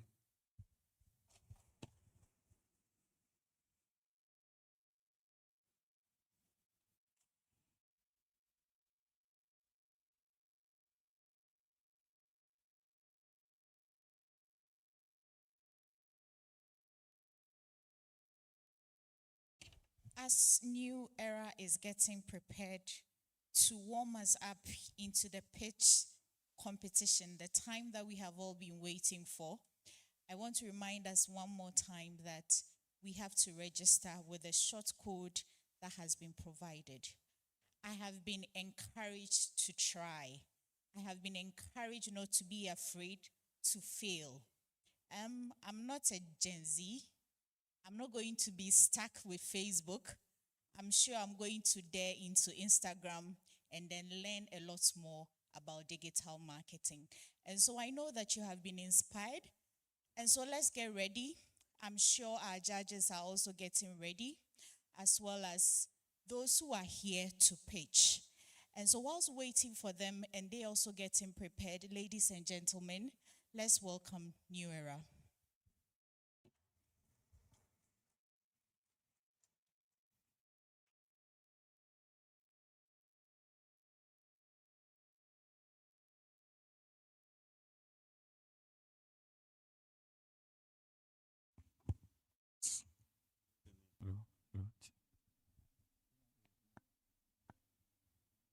Hello.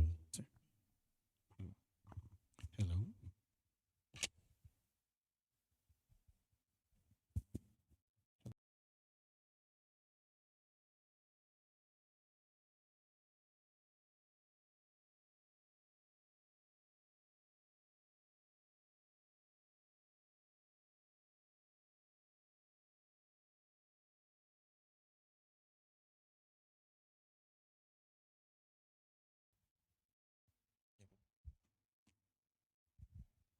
roll, Jordan,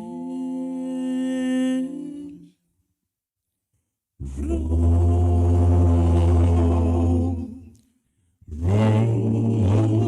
Jordan,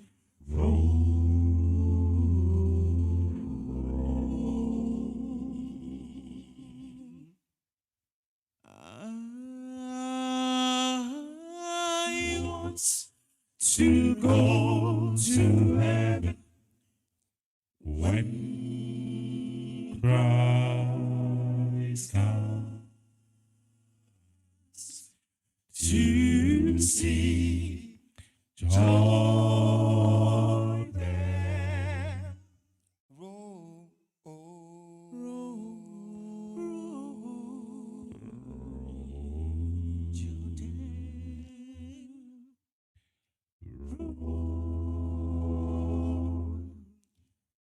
Oh, Jordan.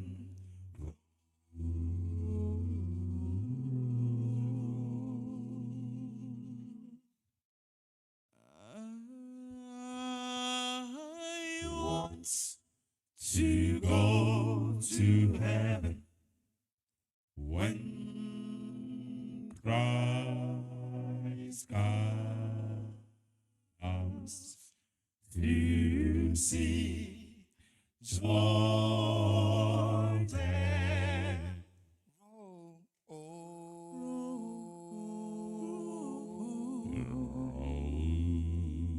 Now, brothers, you are to be there. Yes, my Lord. In the city, in the kingdom, to see joy there.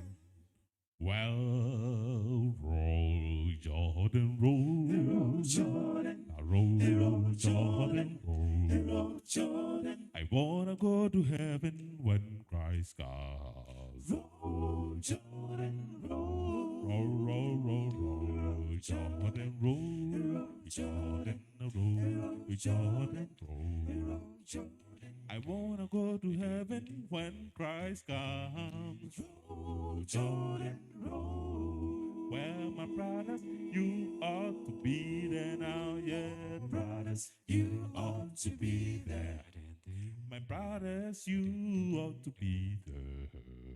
Roll, Jordan, roll. Well, my sisters, you ought to be there now, yeah. Sisters, you ought to be there.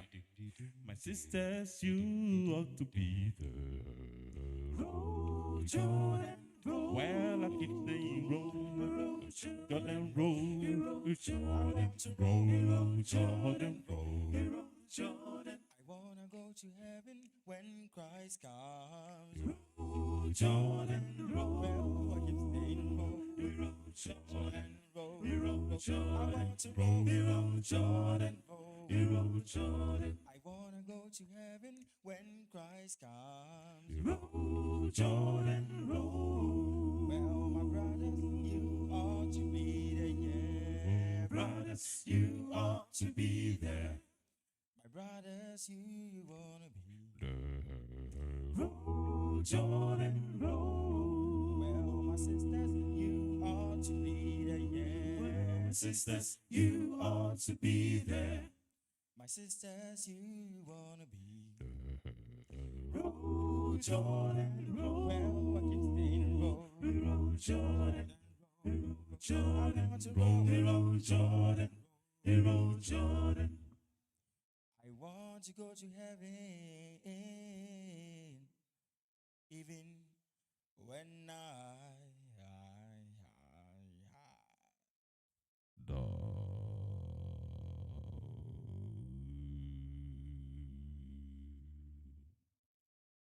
Roll, Jordan, roll, roll, roll.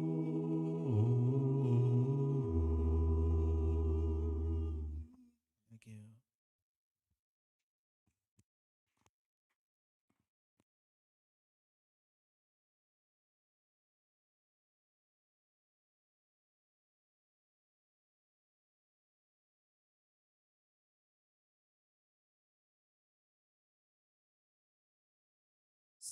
in some few minutes, we are going to start the pitch.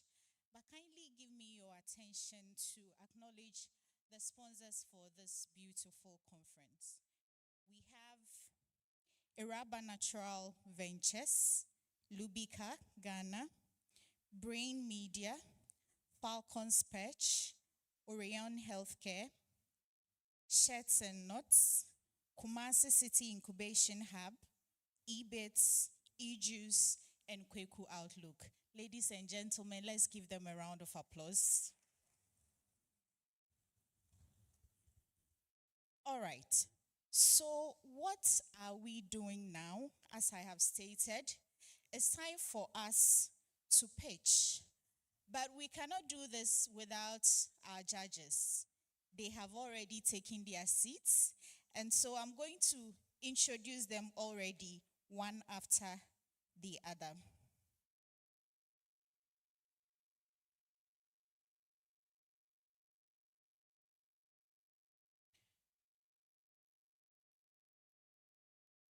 So he is the CEO of Abet Limited. He's an expert in business and IT solutions, a leading IT service provider in the country.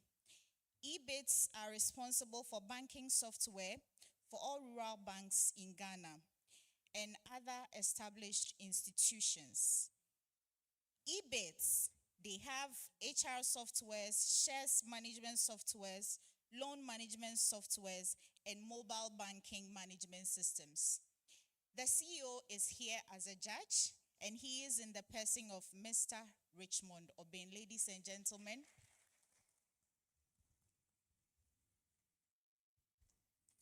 All right. It's good to see a lady amongst them, isn't it? So the next person is a lecturer at the Department of Management Systems Education at Akenton Apiamenka University of Skills Training and Entrepreneurship. She holds a PhD in entrepreneurship from University of KwaZulu-Natal. Her research interest is in entrepreneurship strategic alliance, networking symbolic relationship, and internationalization. Currently, she's the acting head for Center for Entrepreneurial Development and Education. She is in the person of Dr. Lydia Techi.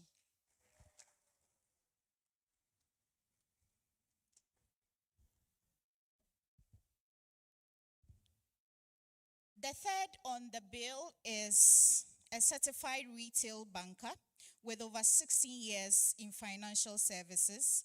Currently, he is the commercial relationship manager with Stanbic Bank Ghana.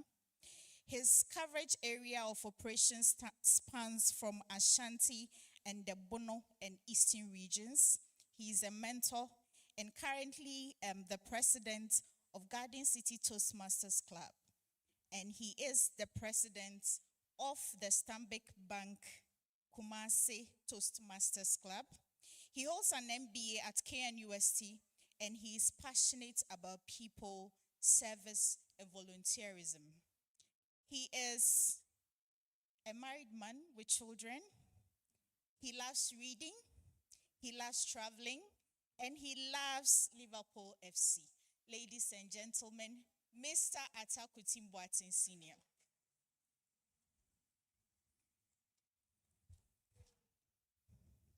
Would you want to give us a word, any of you, to give us some expectations for this session?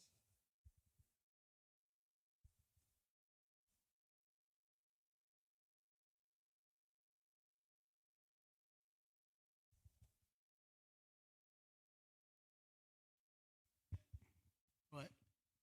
Good afternoon. It's exciting to be here once again for this program. And I must say that the planners of ICE 2025 with the specific team Ignite are spot on in bringing young minds entrepreneurs with ideas to come in, share the ideas with us, and see how best this group or the church can support these ideas. And so myself, on behalf of my fellow judges, are excited to look into these ideas, see how best we can polish them and scale them to the next level. So all of you are duly welcome, and we're excited to see our competitors pitch their ideas to us. Thank you. Thank you. Thank you very much. We have 9 competing startup businesses. I'll quickly go through the list, and when we are done, we have the first pitch to start. The first is Healthy Bites with startup bakery services. Please give them a round of applause. I'm sure they are here. The second to pitch is New Nut Farms with oyster mushroom production. New Star Farms. The third is Mind by Mind about mental health. I'm eager to hear. The fourth is Care Bites about digital hospital services. Wow. The fifth one, Agricorn. I hope I got the name right. Agricorn on digital farming. The sixth is Abet Technologies about digital ECG prepaid purchasing. The seventh is Kudo Link for startup e-commerce. The eighth is Afric on women's fashion. And the ninth person, or the ninth to pitch, is AI Protein Bank, plants and animal protein startup. Please give them a round of applause. So the first person to start is Healthy Bites. Please come up. Please give him a warm welcome. Are you ready? Okay, thank you. Before I start, I would like the judges to have a feel of the bread first.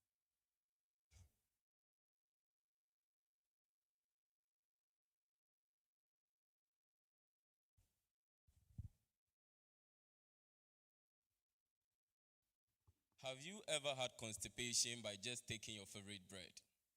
I'm Emmanuel Titus Pra. Today, I have a solution that has employed more than 7 people and has the potential of employing more people within the next 5 months. Recently, I was at a hospital ward watching this young boy, not more than 10 years old, struggling to take breaths. The kidney has failed. Tears in the mother's eye. Can the bread we take be a culprit? According to the World Health Organization, unhealthy diet causes more people to die more than tobacco. Yes, the tobacco you know. Across Ghana, many bakers are using harmful additives that is causing cancer, kidney problems. These additives makes bread bigger and weighs more.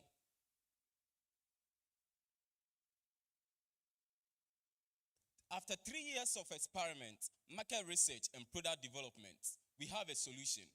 Providing nutritious, healthy, and affordable bread made from organic additives from plantain, coconut, moringa, and tiger nut. We also train local bakers, mostly women. Through this, we are contributing to SDGs goals 2, 3, 8, and 12. Our bread is not just bigger, it is better, nutritious, and safe. The market opportunity is huge. We focus on health-conscious individuals, people with dietary restrictions, busy professionals, and local bakers. We reach them through word of mouth, social media engagement, and community engagement. Unlike our competitors, we are with the skillful use of natural ingredients that makes our bread very healthy, and we are on constant cycle of feedback, learning, and innovating. We run a B2B, B2C, and franchise business model. The business has high growth potential. And within the next 2 years, we project an annual gross profit of 500,000 Ghana cedis.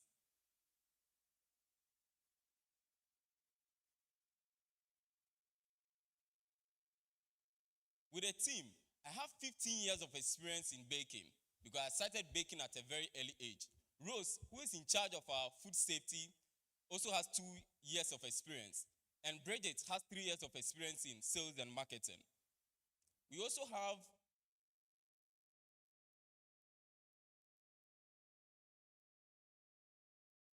currently, we have over 500 customers, some in the UK, some in Germany, Nigeria, Namibia, and the USA.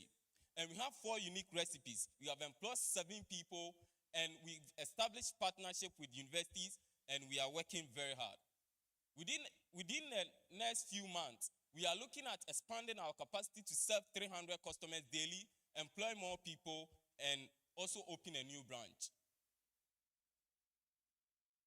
Now, we are not just providing you with healthy products. We are empowering people through employment. Let's look at the story of David, who joined us through our sales program. He makes 2,000 Ghana cedis every 4 weeks. This guy is not getting any support from the parent side. But through this, he's able to pay his school fees, hostel fees, and also be able to have a good living on campus just through our sales program. We are seeking for 2,000 Ghana cedis. That is going to help us scale our capacity to serve 300 customers daily. It is going to be used to fund industrial oven, buy more baking pans, a freezer, and also to fund our customer acquisition costs. Every loaf of bread tells a story. Some reminds you of that 10-year-old who has a kidney failure. But with healthy bite bread on your table, it tells a story of nutritious living, empowerment, and also hope. Join us on this impactful journey as we bake a healthy Ghana. Thank you.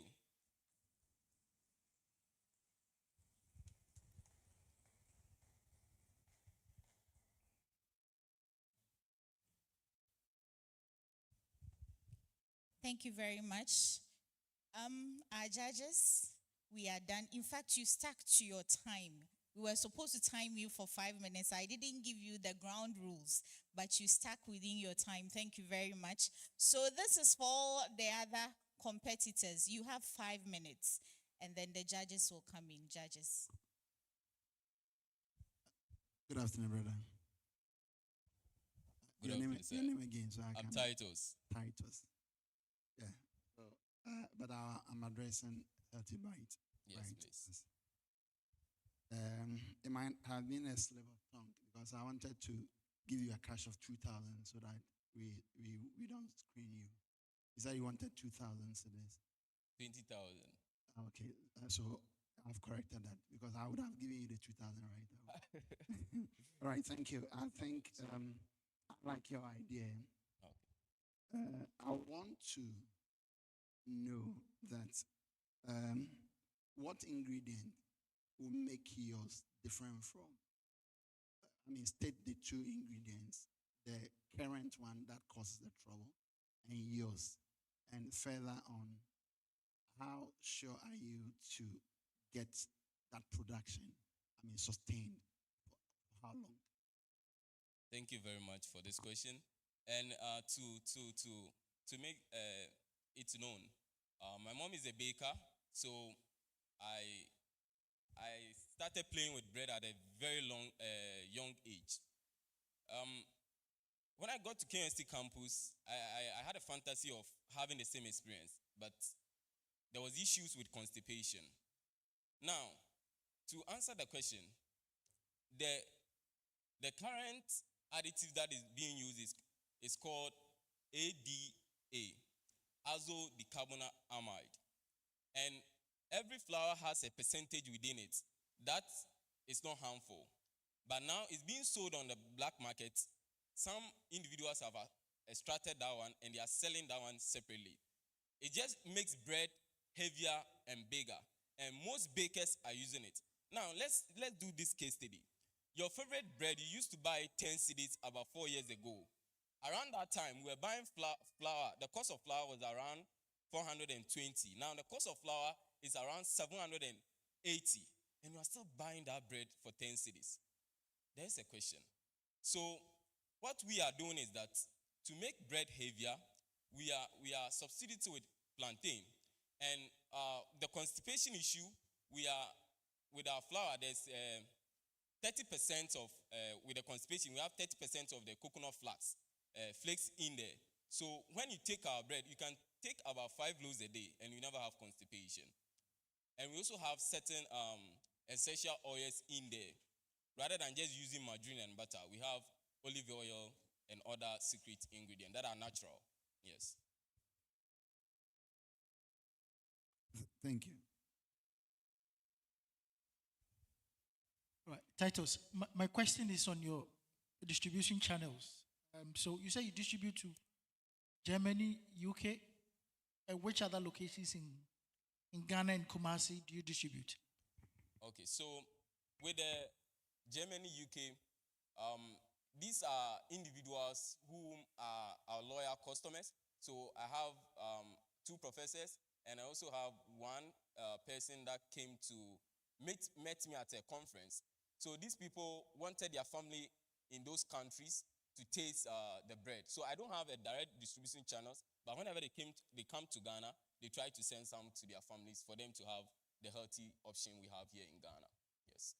Local channels?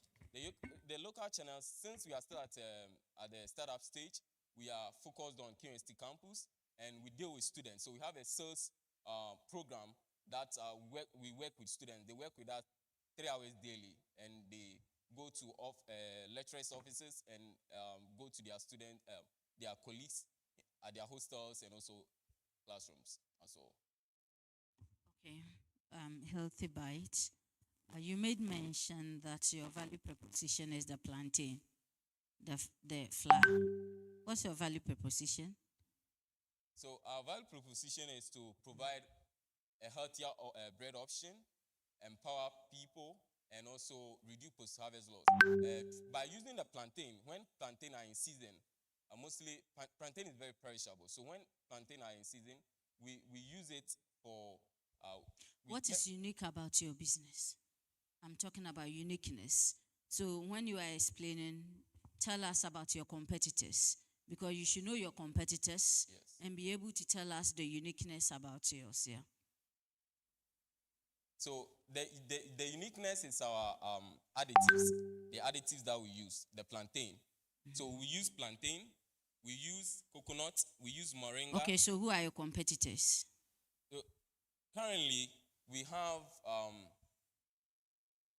we are competing with all the bakeries, because that is the option that people have. But when it comes to the additives that we use, in Kumasi, we don't have a competitor. So you don't have a key competitor? In Kumasi, in yes. Kumasi. But in Accra, there is Relish Bakers. Okay. Thank you. Thank you, too.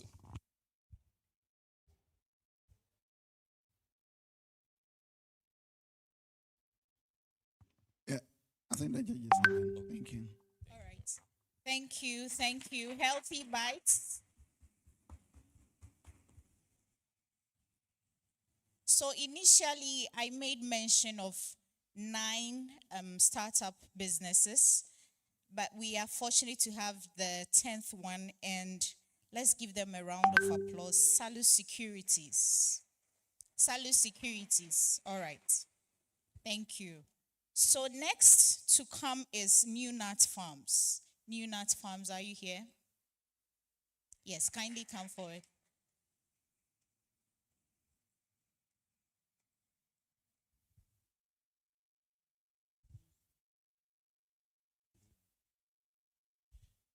Good afternoon, everyone. Please, my name is Gideon Enyimfo Ando, the CEO of New Nut Farms. So New Nut Farm is a registered social enterprise tackling or addressing a critical environmental issue whilst at the same time improving human health. Now, what problem are we looking at? When you come to When you come to Ghana, timber processing companies produces tons of sawdust each and every day. These sawdust are managed through burning. The burning of sawdust releases tons of carbon dioxide and other greenhouse gases into the atmosphere, causing climate change. New nut farms provide solution to this by recycling the sawdust into compost for mushroom production.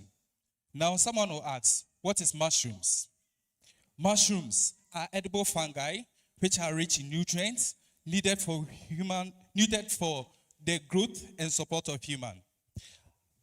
After 3 years production of our mushroom, the substrate or the remaining is used as a compost which supports crop production. And this one we sell to vegetable sellers and greenhouses. How our products work? Let's quickly go to the production cycle. We first collect our sawdust from timber processing company. We decompose the sawdust by adding our additives to it. After that, we bag the sawdust, then we sterilize it to kill all living organisms in it. After sterilization, we inoculate the sawdust with mushroom seeds. Then after the inoculation, we leave it to grow. After the mycelium has grown, we pack them in our production room. Then we harvest the mushroom. Now, why mushrooms? Mushrooms are affordable multi-nutrient source which are rich in protein, dietary fiber, vitamins, minerals such as selenium. And trust me, I will urge everyone to read about the benefits of selenium. Selenium is crucial for brain health, blood sugar regulation, healthy heart, cancer prevention, immune system support, and also antioxidant properties. And this has been documented by FAO. Who are our targeted customers? Since the initiation of New Nut Farms, we've been engaged with a number of restaurants, malls, grocery sellers, pharmaceutical companies, bakers, food processing companies, and individuals. Now, the market size of mushroom.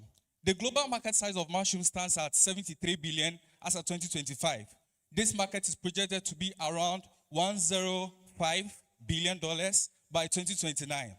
From our own market research, through the engagement of stakeholders and other companies, we have the potential to meet a demand of 12,000 kilograms, making or generating 6,000 cedis for us. With this, we only meet an average of 250 kilograms per month. Isn't that sad? Now, oyster mushrooms, or our mushrooms, are sold at a minimum price of 45 Ghana cedis, the least or the minimum you can find in the market. So what are we asking for? New Nut Farms is here to ask for 20,000 Ghana cedis, and this money is going to really help us in our next phase because we've been able to secure a contract with a company called Max Foods, and these people are requesting 3,000 kilograms of mushroom every month. Our current production capacity is only 2,500 bags, and we are expanding to meet this 3,000 kilogram production. And this expansion is about 30,000 bags production capacity. We've started the expansion. We are about 80% complete, but our money is finished. So we are here to ask for this support in order to meet this demand. I would like to share about some of the impacts we have so far through our production activity. We provide training and research opportunities for students and individuals. And aside that, we create jobs, we improve human nutrition and health, we provide cheaper multi-nutrient food source, and ultimately, we contribute to environmental purification and sustainability. Thank you.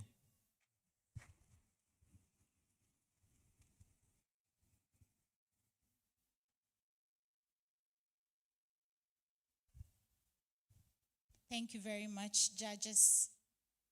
Judges, we are ready for you. Thank you, Ninat. I'm trying not to be biased because I think you are promoting vegetarianism, which I think is very good. But I'm trying not to be biased.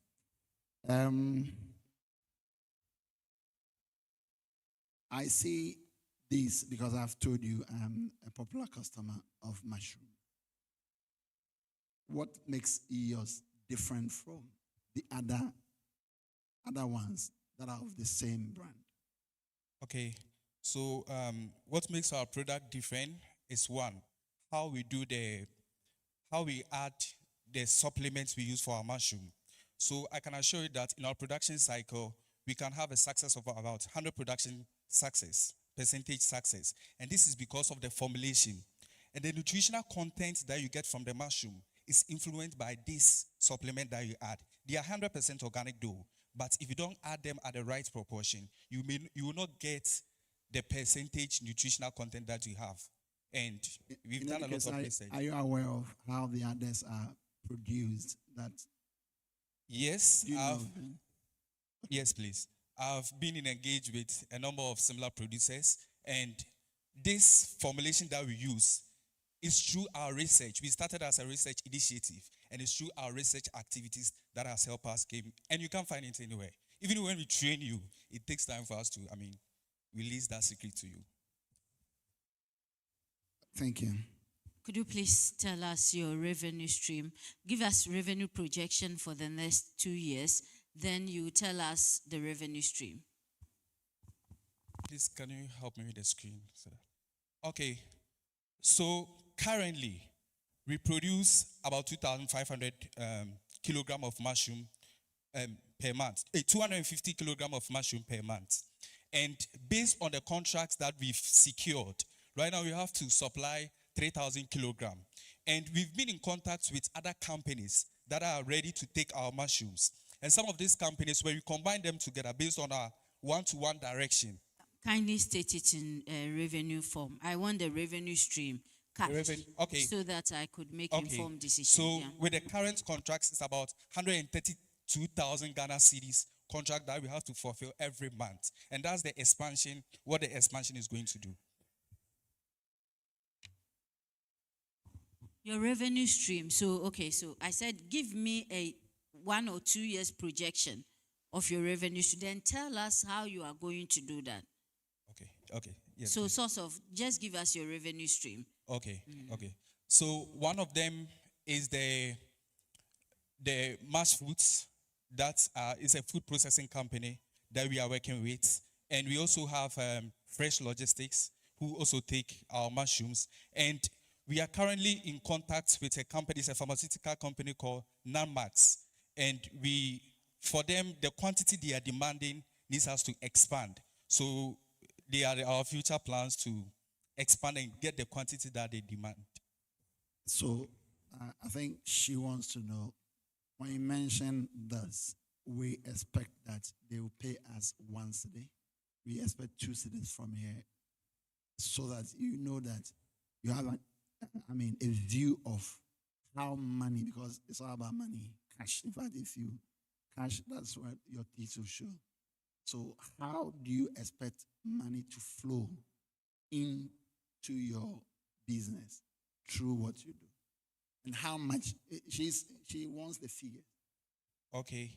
So Fresh Logistics currently provides us about 2,500 cedis a month, and they are ready to take as much as we can provide to them.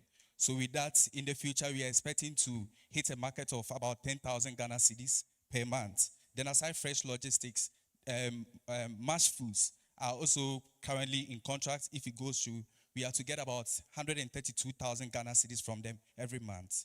Yes. Okay, so just a lead of that. So I want to find out, for 2025, we've done 8 months. What was your total sales for as at August? Okay, so as at August, I want to get a right figure for you because I recently looked at the books. An estimation can be fine. Okay. So if estimation, as at August, as at now, we've been able to generate, I would say more than 100,000 Ghana cedis. And some of this money goes back into the production. But for our total revenue, we've generated more than 100,000 Ghana cedis. Okay. So you are a team of how many? Okay, so currently we are a team of 4. I'm the team lead. Then I have the reason why they are not here, currently we are having a training section for some individuals, and they have to stay back to take care of the training section. Okay.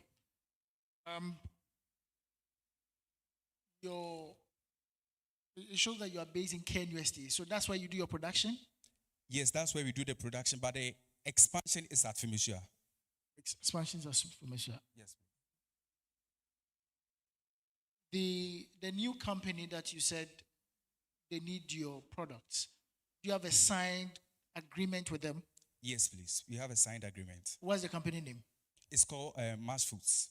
Mass Foods. What do they Mass do? Foods. Okay, so what Mass Foods does is they process the mushroom for Tom Brown and also children's food. So they had a support from an NGO and they need a lot of mushroom for that. So they came to us. Lucky for me, the CEO is my friend. So he get in touch and we had a contract signed. And now they are on our neck to supply them so that they can also start their production. Okay, so your current expansion project you're doing, at which stage have you got to? Okay, so we've established the structure, we've done the roofing, now left with the covering and establishment of the shelves. Then we will demarcate the rooms for production. Okay. How equipped are you, the team or the founder, in terms of expertise, experience? Okay, so I would like to take this opportunity to share a little background about how we started. So when I was in final year at KNUST, I got a chance to be part of a conference, and they asked us to write about projects to fund. And it was an international conference. We submitted about 26 projects across the world, and UNAT was one of the projects selected for funding. And this was funded by the Network for Water and Life. In my writing, I was thinking about what are some of the solutions we can use to address climate change. And that's how I came to mushroom. So I started from the scratch. I got trained, and we started since 2022, and I've been producing since 2022.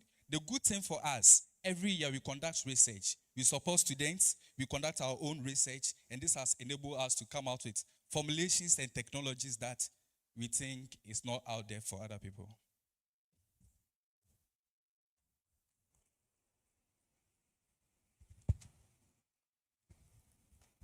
Thank you very much. Kindly take your seats. The next to come is Mind My Mind. Sorry, Mind My Mind. Please give them a round of applause.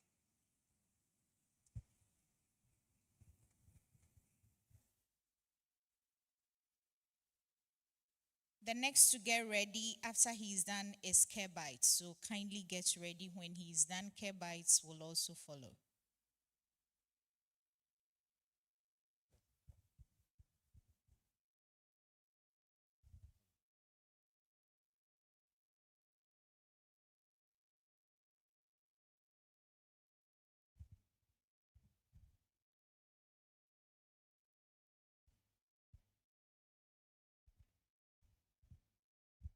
Good evening.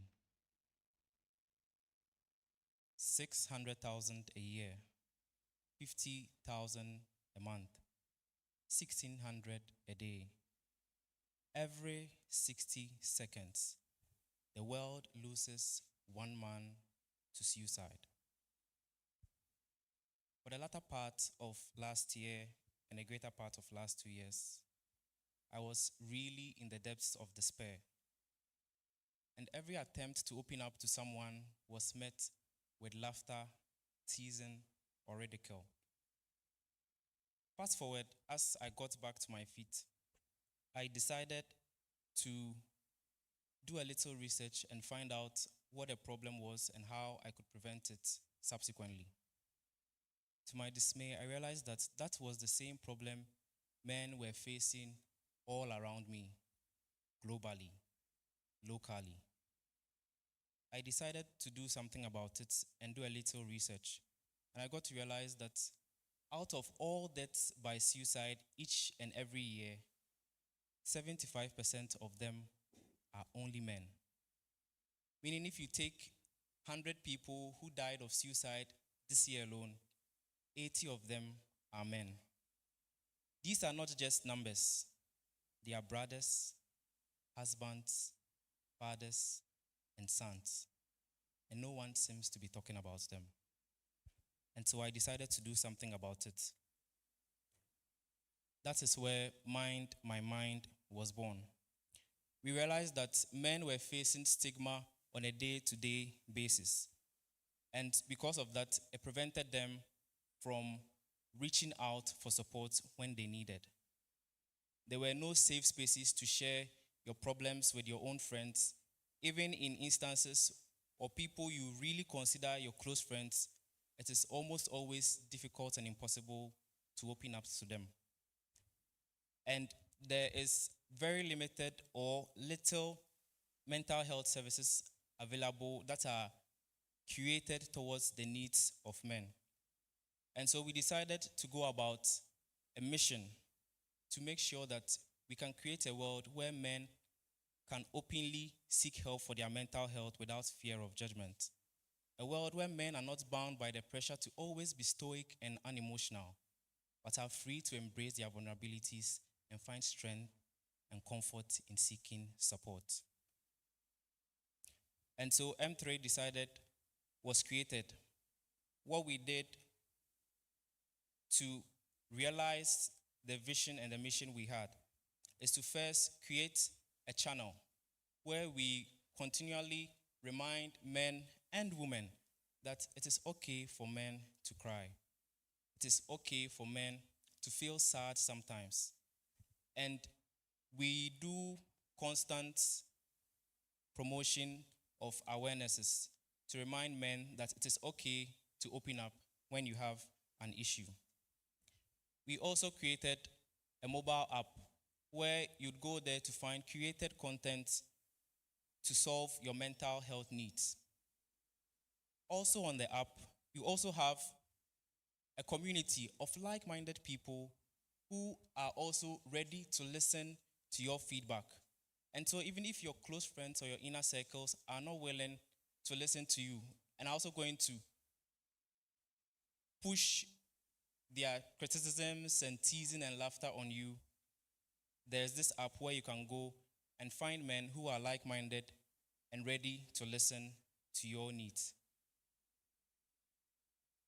Some of the features included in the app is this. You have a community, as I mentioned early on. You have an AI companion, where if you just want to do self-reflection and just introspection alone, you have this AI companion who is willing to help communicate with you, empathize with you. Aside that, so there are other resources that any individual can also go in, pick them, and then use to help improve one's mental state. We are seeking only 20,000 USD, which would go into research development, the app development, as well as the UI UX design, the marketing, and publicity. Out of that money we can put in, we will be able to accrue 46,000 USD.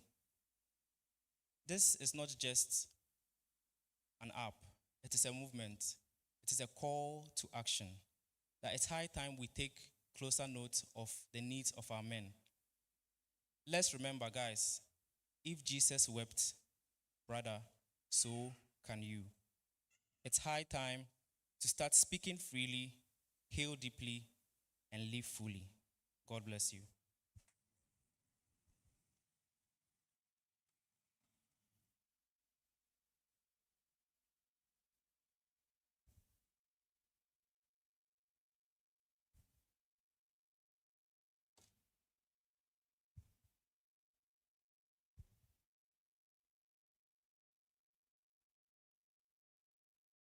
Hey. Okay. Thank you. Can you hear me now? Okay. M3, right? Yes. Is that okay? Yes, it's fine. I don't want to repeat the M's. M3 is fine. Okay.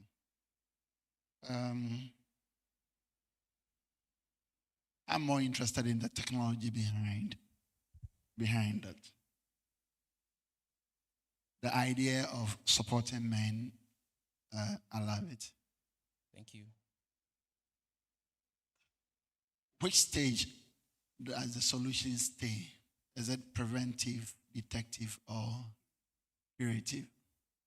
So we are aiming that in the coming years, we'll be able to reduce the suicide rates in Ghana as a start and potentially globally at a very significant scale, at least 10% when we roll out.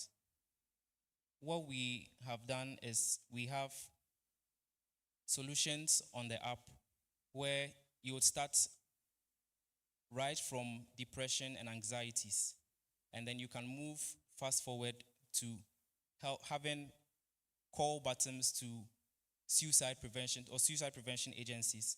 So if you are going through a particular issue and want someone to call, you would get that particular person to attend to you at that very moment, in that very instance. What we are looking out to do is invest more into the solution curated to men's needs. The reason is we do not just want to pick up any information out there and then push it to them, like a number of people have just been doing. All we want to do is create a team of researchers with psychologists, psychiatrists, software developers who would be able to come up with models that would help men alleviate the kind of situations they go through on a day-to-day basis.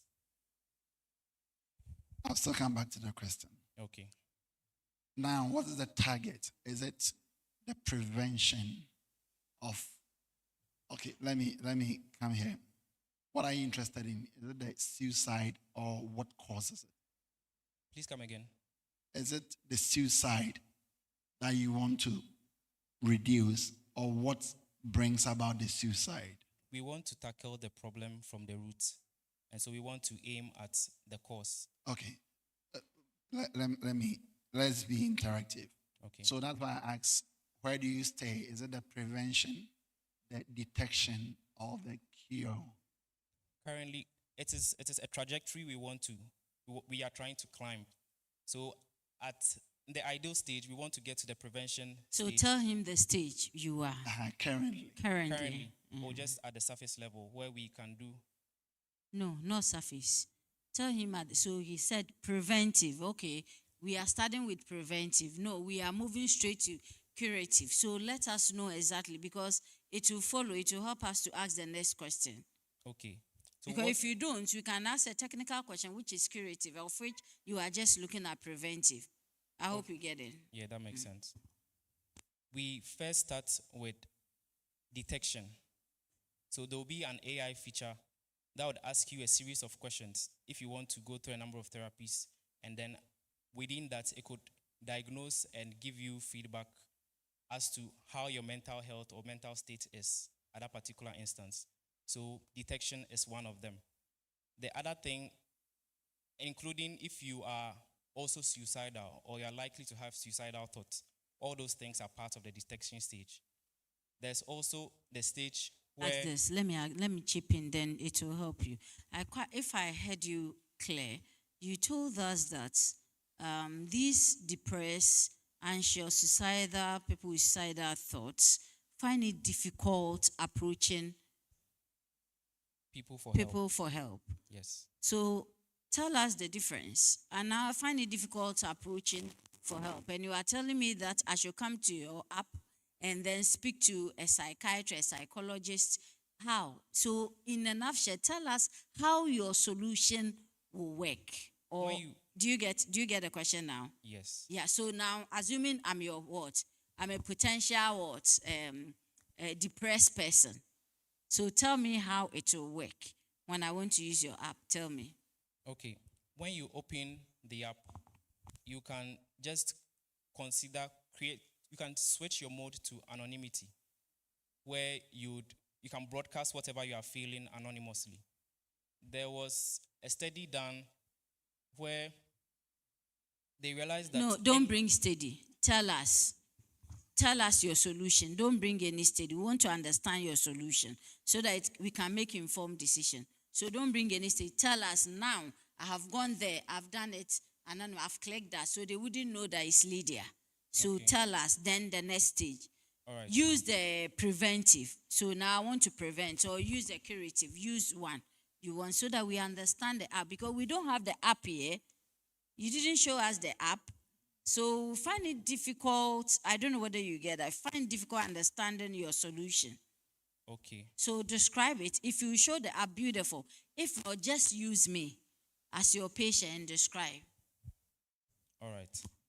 So if you are into any issue and you want to have remedies to your problem, when you pick the M3 app, you can just, by default, you are anonymous. So you can go there and on the forum side, speak your mind, type whatever you are feeling out, and then push it out there. And you're going to have people who are going to sympathize and empathize with you.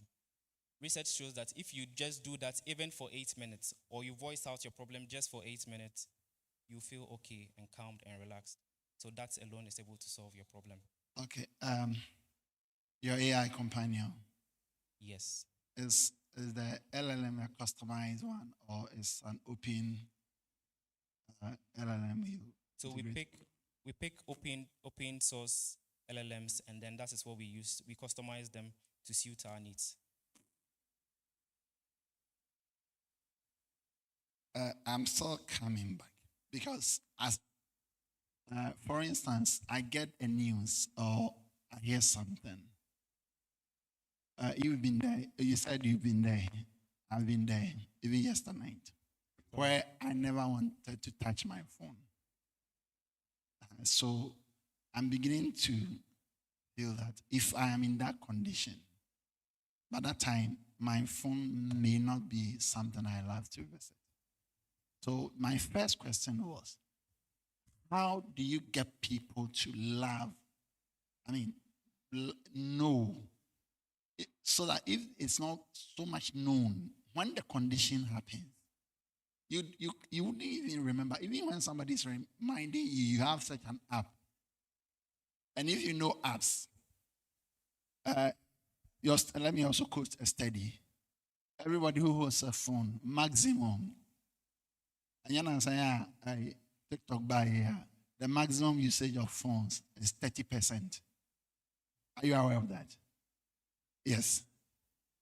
So there are a lot of apps you download. They are nice. You download them. You don't visit them again. That is why they introduce the app sleep in new phones. So periodically, your phone reminds you that these apps should be put to sleep to, save your capacity. So what I'm driving at is that the app can be a very fantastic companion, but you are dealing with the human nature, and especially this part of the world. Maybe the team here may not understand because we might be among the top level of technology users in Ghana. If you're actually targeting Ghanaian market, right? So I was also going to follow up with the fact that the phone, the $1,000, then how would you get the money from those who are sick? What we did was we conducted a market survey research at KNUST campus, where you have about 85,000 students. What we did with a small sample size, and then we asked them a number of questions about their mental health, whether they are even willing to pay for services like these.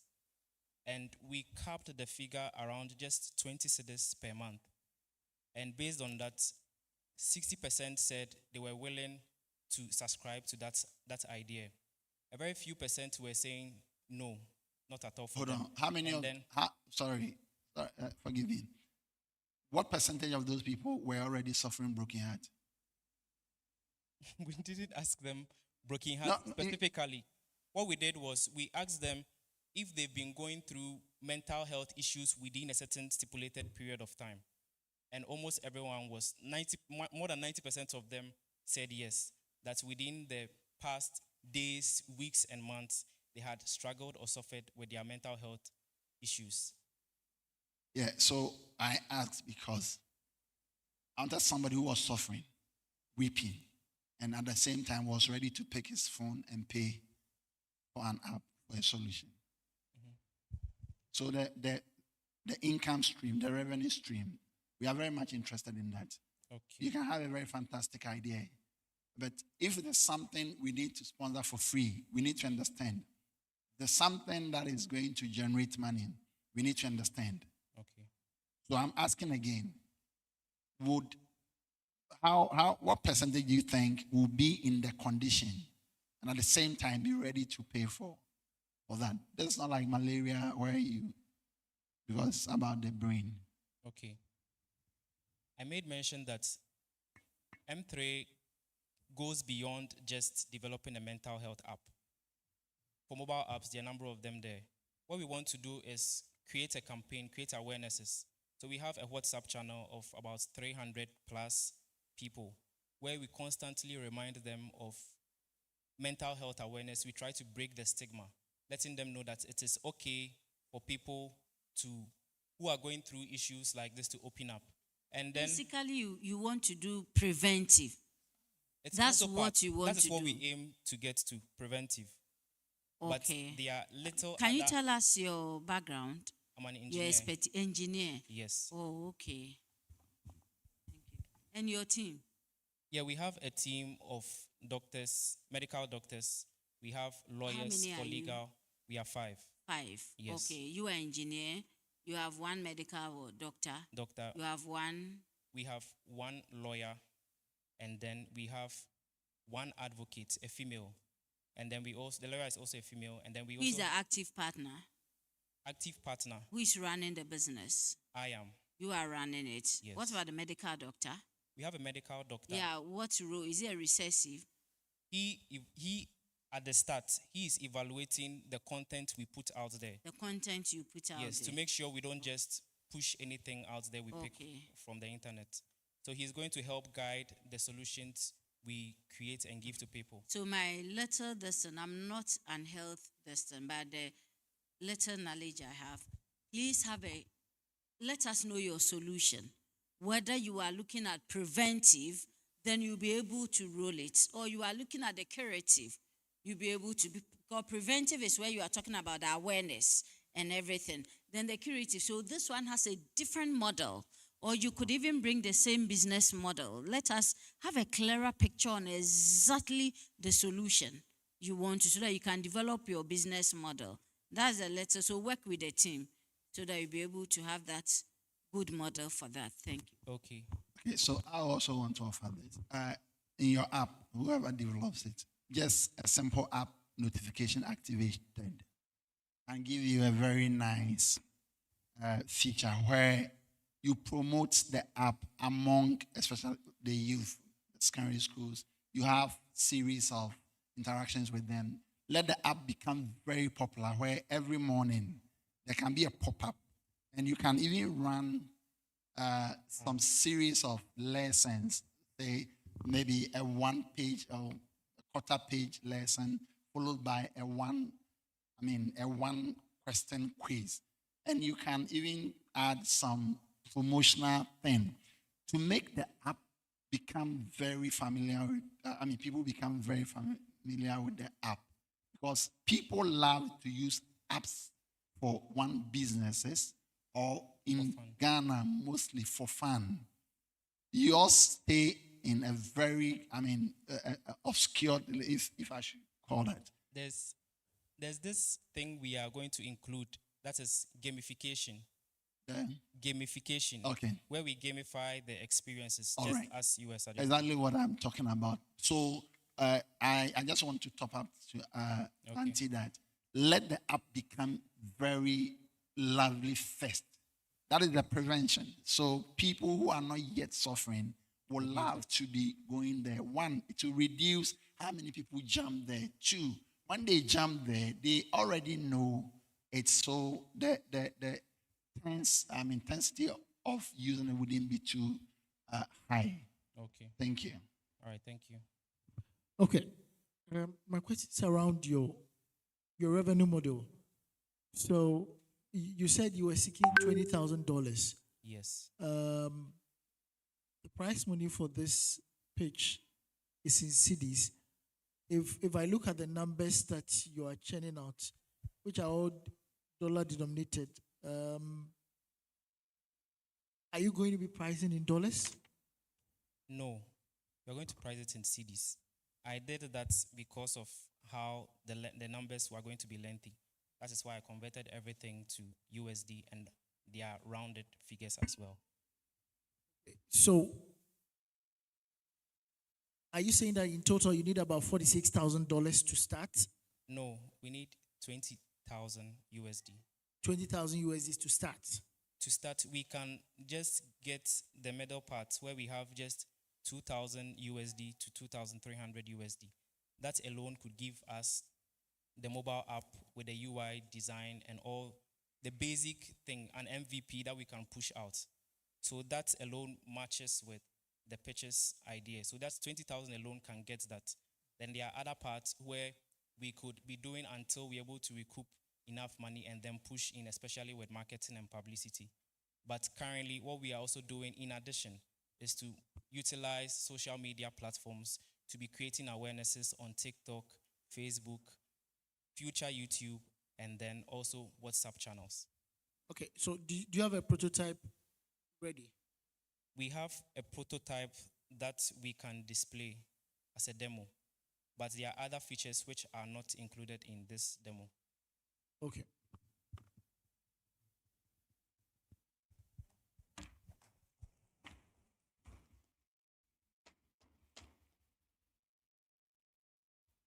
Thank you very much.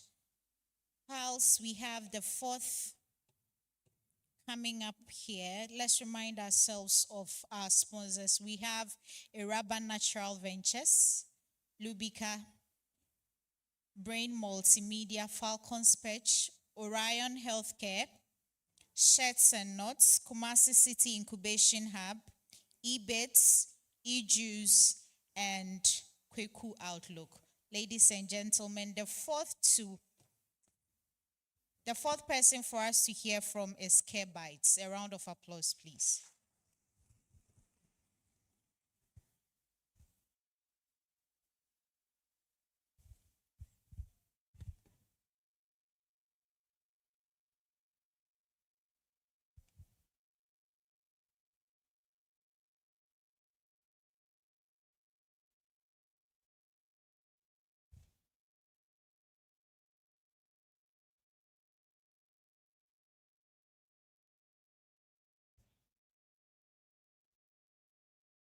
Okay, good afternoon.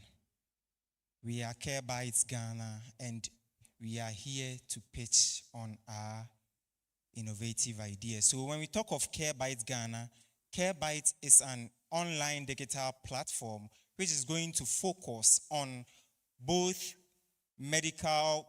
modern consultation, herbal consultation, pharmacy ordering, and then home care services, health home care services. So our main mission is to revolutionize proper health access to people in Ghana and beyond. So why Care Bites Ghana? Care Bites Ghana because thousands of people in Ghana follow a long queue to get access to proper health care, as well as people also travel barriers in order to get access to proper health care. People with chronic diseases or chronic illness also struggle to find proper health care to themselves. So with this, Care Bites thought it wise that bringing this online app or digital platform will help revolutionize this problem. So when you look at our screens, these are the problems or the challenges that we face in our country, Ghana. When you go to our hospitals or our clinic, you have to follow a long queue. And even if you are being admitted, you can't even get a place to sleep to take care of yourself. So with this, Care Bites comes in aid.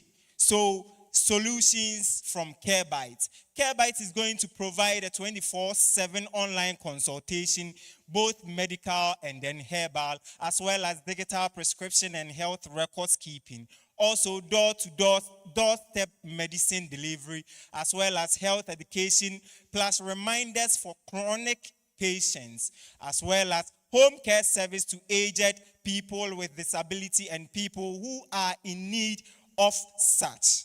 So these are the services Care Bites will be providing. So with this, who are our target markets? Care Bites is targeting aged people, people with disability, patients with chronic illness, nursing mothers, and anyone with a prescription. So if you are here and you have a mother or a father, a parent, a sibling at home, of which you find it difficult to take care of, CareBite home care service will be available for you to subscribe, and then we are going to give you a well-trained health personnel to take care of that person for you. So revenue streams, how are you going to generate money? We are going to generate money through percentages from consultation fee, both face-to-face and then online service. Also percentages on medication sales, and also NGO engagement and partnership with the Ministry of Health, sales of health wearable devices. So marketing and then sales strategy. How are you going to market our product or our platform to people? One, both online and then TV, radio presentation. Two, community health campaign to drive awareness. Three, referrals and then words by mouth. Also, partnering with companies and organizations to provide employees healthcare packages. Also, our value proposition. We know we have competitors at the market. Yes, people who are operating with this same thing. We have M-Pharma, we have Pew Ghana. What makes CareBite different? What makes CareBite different is CareBite is operating an all-in-one service, which comes with consultation, pharmacy ordering, home care service, and then health awareness campaign as well. So with this, none of these companies operate this in our locality, Ghana here. So secondly, combining modern doctors plus medics and then herbal doctors plus herbal medics. Also, patient engagement. We are going to engage with patients on their diet prompts, medication reminders, regular checks in, and also phlebotomists and then wearable devices as well. Also, our financials, we are focusing on a 3-year financials. First year, we will be focusing on the platform development, customer acquisition, and then modest revenue. Then the second year will be growth in consultation, order in break-even expected, and then thirdly, expansion across multi-region and cities. So with this, our fundings, CareBite will need 40,000 to 50,000 Ghana cedis in order to aid building the platform, licensing the company, marketing and sales, operating logistics, HRM, and so on and so forth. Our revenue projection, we piloted for 1 year. So with 1 year, we assume that CareBite is going to operate in 2 districts in Ashanti region, 2 districts in Greater Accra region, since it's a new entrepreneurship business. So with this, CareBite assumes to get 30% of the 1,000 people. And then the 30% of the 1,000 people, we are assuming to get 36,000. And then pharmacy order, we are assuming to get 72,000. So with this is our prototype. The look. Okay.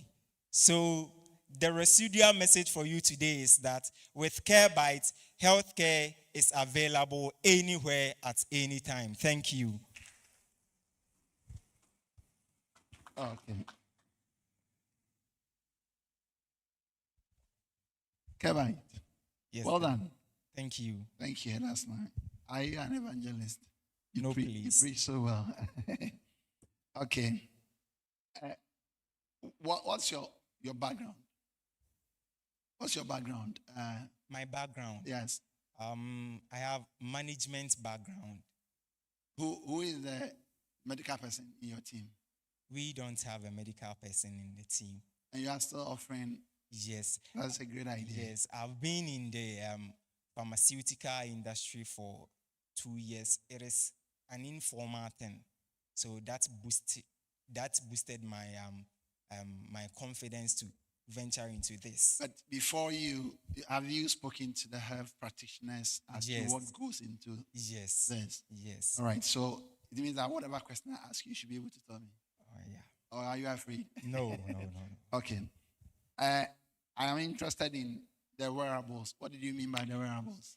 Okay, so as we speak, we have some watches that are health wearable devices. So it take care of how your heart beats, how your pressure level is, and then and so on and so forth. So these wearable devices, health wearable devices, will be the things that we will be selling. Also, we will have how do you call it, pressure or thermometer check, which will be carried along for you to always know how fast or how slow you are going, in order to know if you are a diabetic patient or a pressure patient. Sorry. All right. Do you have any of the devices that can communicate to the remote system? Like the app, you call it the app. Any of the wearables that can communicate directly to the app? Okay, so with that one, yes, we have. With the app, we are going to get feedback. Immediately you log onto our app, feedbacks will be given to you since you are a loyal customer. So you will be there, and then you get a prompt for you to take your medicine at the right time. That is somebody who is on medication. But I'm talking about the vitals, the wearables that are responsible for, say, taking your temperature, your heartbeat, those things.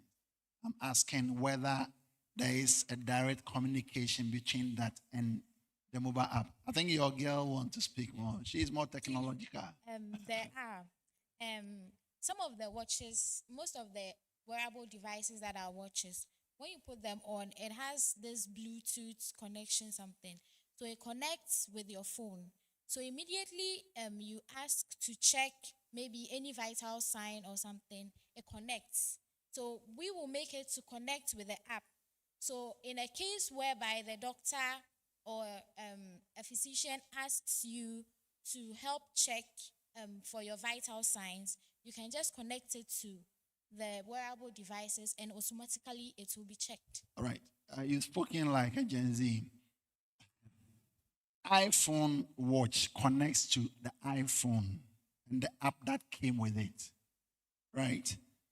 Samsung connects to its app. To get the device, connect to your customized app. You may need certain APIs, if you want to call them. That's what I want to be sure.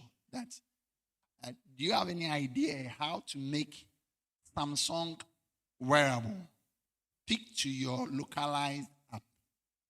Let me tell you before. Relax. I am very much interested in this solution. It has a very big potential in our system. So it's a very clear problem you are trying to solve. But how you are defining the solution? You are speaking to make it. Yes, it sounds so nice. Have you ever tested any of the wearable to get a signal on your own, setup? Okay, so we've tried the Samsung, okay, and that one, it works well. But for the others in the market, we've not really had access. It's connected to your Samsung phone, Yes. not to your mobile app. Yes. So but we know there are neutral ones there. The neutral watches there that are not specifically Samsung, and they can work for any phone at all. Okay, so wait. we are now working on merging it with our app for it to be able to work. Yes. Thank you very much. Before I may not come back. So I'm offering this. If you are able to break through that, I assure you, you'll be very rich. So focus on that. What you mentioned, others can believe it. I don't believe it yet. To get a device to communicate. In fact, I've met several providers. It's something I'm interested in. So I love the idea. But the major challenge you should focus on is to how to get the devices talk to the system. So what I mean is that if I am a patient to a doctor, the moment I wear my device, it picks all my vitals. It sends to the system. You call it app, but I'm talking about system because the app is just the remote controller. Then it's then now we can configure the system to act like even a doctor. So when the vitals are good, the system is fine. But the moment there is, something that needs attention, it can call the doctor, it can call the patient, it can call whoever. So the challenge, the idea is fine, but how to get the devices talk to the app? Don't just don't ease. It is solvable, but please, it is not something as simple as you are explaining. Thank you. All right. So I want to look at what's your financial model. How somebody have probably got your wearable, created your app. How are you going to make money? How we are going to make money? Please, your question again. How we are going to make money? So I just want to have a very, very simple idea of how your revenue model looks like. How are you going to make money by what you've just described to us? Okay, so when a person logs onto the app, it takes all your details, of which the detail of how you are going to pay to the system will be on it as well. So with this, we, the operators of this system, we are not going to take the monies to even pay the doctors. We are going to operate it like both. So the doctors will charge and we will take percentages on it. That's why we said commission on consultation, both medical and then this, and then commission on pharmacy. So with this, we are going to get commission from what the doctors charges the patient who log onto the app for consultation and then medication order. If you are in for consultation, how much will you be charging? Okay, that ranges from minimum 30 cedis to maximum 70 cedis. That's the fixed amount. Minimum 30 cedis and then maximum 70 cedis. And then with this, we are going to take 10 Ghana cedis from what the doctor will charge within this range. What do the current operators charge? How much do they charge? The current operators. You mentioned some. Well, I was going to ask you of competition, but I heard you mentioning them. Do you know how much they charge for those consultations? Okay. From my research, I know that M-Pharma and then Pew Ghana, they bring doctors on that app, of which they pay them back. But for us, we are going to take commissions charged on what doctors have received. So ours is going to be different from theirs. Their model is they charge the patients and pay doctors, right? How much do they charge the patient? Okay, for that one, I have no idea. Yes, because thank you. Thank you very much. Thank you too. Could you please play your app? I want to see how it works. We are saying that this is a prototype. Yeah. So when it's connected. It's not active? No, it is active here. But it's not showing. Not showing, yeah. You didn't show your entire screen. It is active here, but it is. Yeah, so when you were presenting, you chose to show.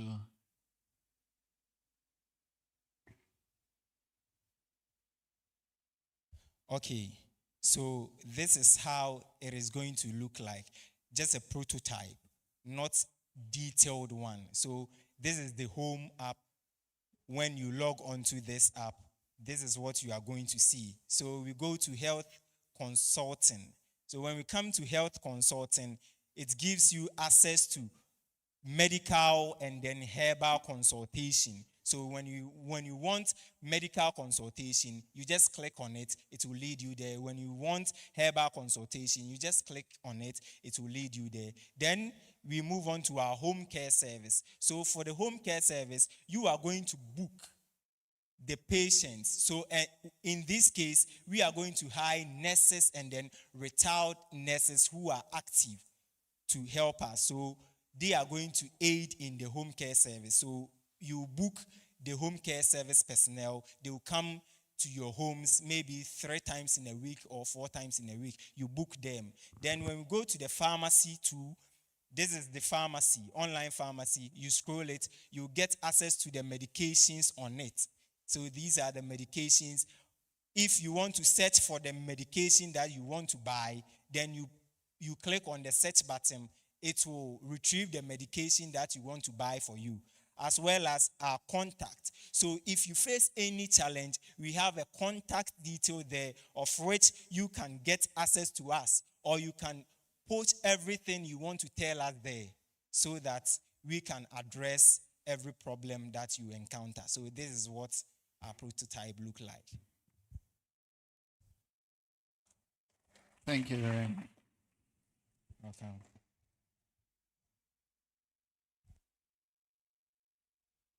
Thank you. Thank you very much, Care Bites. The next to come up here is Agricorn Limited. Give them a round of applause, please. Agricorn Limited. With digital farming solutions. Agricorn Digital Farming Solutions. Please, let's make the applause louder.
Good afternoon. Akia Adomako is my name. I am a student currently in level 200. I'm here with my 2 teammates, and I am the founder and CEO of Agricorn. Agricorn is a digital marketplace which seeks to connect farmers directly to buyers and also investors. Now, why did we come up with such a great initiative? First of all, agriculture is a multi-billion-dollar industry in Ghana. And from the charts we can see over here, it employs a great percentage of our population. Yet, such a great industry is faced with a lot of challenges. Let's start from our farmers. First of all,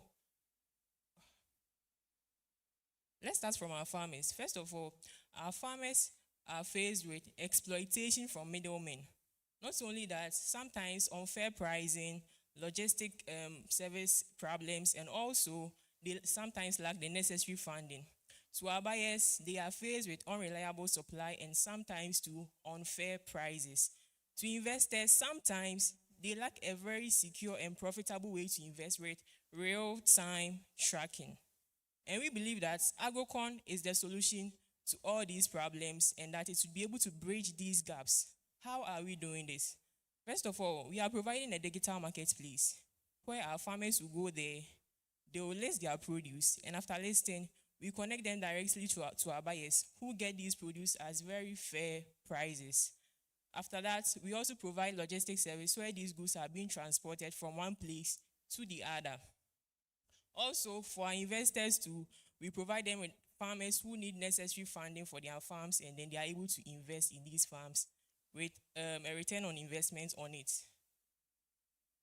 Now, who are our target audience? One, our farmers. We are focusing on both small-scale and large-scale farmers who need direct access to markets. To buyers, we are focusing on wholesalers, retailers, restaurants, and all that. to our agro stakeholders like investors too, who also want to invest in the business, and also service providers like delivery service providers. Now, why should an investor think of investing in Agricorn? First of all, this chart showing over here is from Ghana Statistical Service as at 2024, the second quarter of 2024. And agriculture contributed to 23.6% of Ghana gross domestic products. So it has a very huge market. Also, this project is very scalable, and it will be able to expand not just in Ghana, but also across Africa and even beyond. Next, it also has a very high return on investment potential, as this project is investor friendly, and also due to the adaptation of mobile devices these days, I believe that our users would be able to easily adapt to it. And the most important thing is that it is impact driven. So it will help improve food security and also help develop our rural areas. Now, how do we make money as a business? One, from transaction there will be a commission on every transaction. Two, subscription plans for premium services, investment commissions, and also logistic and delivery fees. This is a short demo on how our system works. So over here, a farmer will list their produce. After listing, it gets to the marketplace. We connect them to buyers.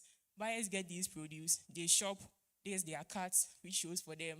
And from there, they make necessary payments. Once order is confirmed, we start planning for the delivery. And since we want to be transparent, there is delivery tracking in our system where our buyers will be able to track their delivery. So, this is Agricorn. We are Agricorn. We've discussed the problems.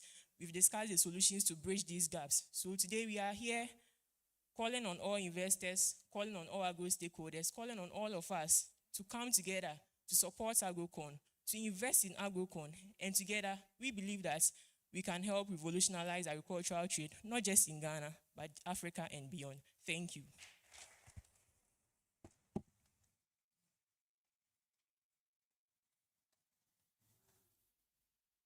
Thank you, Agricorn. Who is the farmer among you? None, but none of us are farmers, but you have a mentor who has knowledge in how farming works and all that too. A mentor? Yes, please, Mr. Samuel. Okay. Move your crater and move your room. If you could. Ah, okay. Okay. And who provides the technology? Please come again. Who provides the technology? Ourselves. So I'm actually Our asking expertise. for your expertise. Okay, so we are software developers. All right. That is fine. So do you have anyone providing a similar model already? Yes, in Ghana here, we have competitors like Trotro Tractor, Agro Center, and Farmerline. Now, they focus mainly on the marketplace for farmers where they can list their produce and sell. But for Agricorn, our model is that we provide a marketplace, but we also provide opportunities for insights for farmers, telling them about the kind of procedures they have to follow in order to increase their yields. We also want to provide investment opportunities where on our platform, investors can come on to invest in farmers who have potential so that at the end of the day, they can all make profits. Okay. Do you have an idea? Hey, sorry. sorry. I'm going. So let me close with this. When it comes to providing the information to the farmers, technologically, what is the basis? Well, technologically, what will support you do that? Because one, I've known that you are, if you allow me to say, you are weak in agriculture. If you are some, so you are technological people.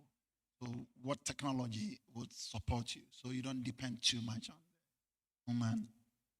Please, I don't get the question very right. Sorry. I know you are from the tech background, Yes, sir. right? Yes, sir. Okay, and you have mentioned you are going to provide insights into. So I am seeing your solution to be a multi-industry, requirements of expertise because you need somebody who knows agric, somebody who knows the weather, somebody who knows all those things. But from the way you are talking, you are only relying on technology. All right. Agricorn's plan is to engage agro professionals, people who understand agric very well, and people who can provide the necessary insight for farmers. So we engage them time by time at the places where it is necessary so that they can engage the farmers and tell them what is needed. And also through the app, we want to provide insights based on what the farmer is producing, not ourselves doing it, but we're going to engage stakeholders who are experts in those areas to help provide these information to them. Okay, so basically tell us your partners. We want to know your business partners. Who are your partners? Because you made mention that you will provide logistic in transporting the produce. So let us know your partners. Right now, we have not established any partnerships with any company, but our plan is to engage local transport services to convey the goods from one place to another. Also, on our lineup, we want to establish small offices in various district offices, districts that we are going to pilot the program, so that when the goods are conveyed, it is kept there, and then we can further it to the right consumers. What about perishable goods? How are you going to transport them? For the start, how many days? For the start, Agricorn is not going to be working with perishable goods. Perishable goods. Okay, you are not going to do it. Yes, because it is difficult to handle.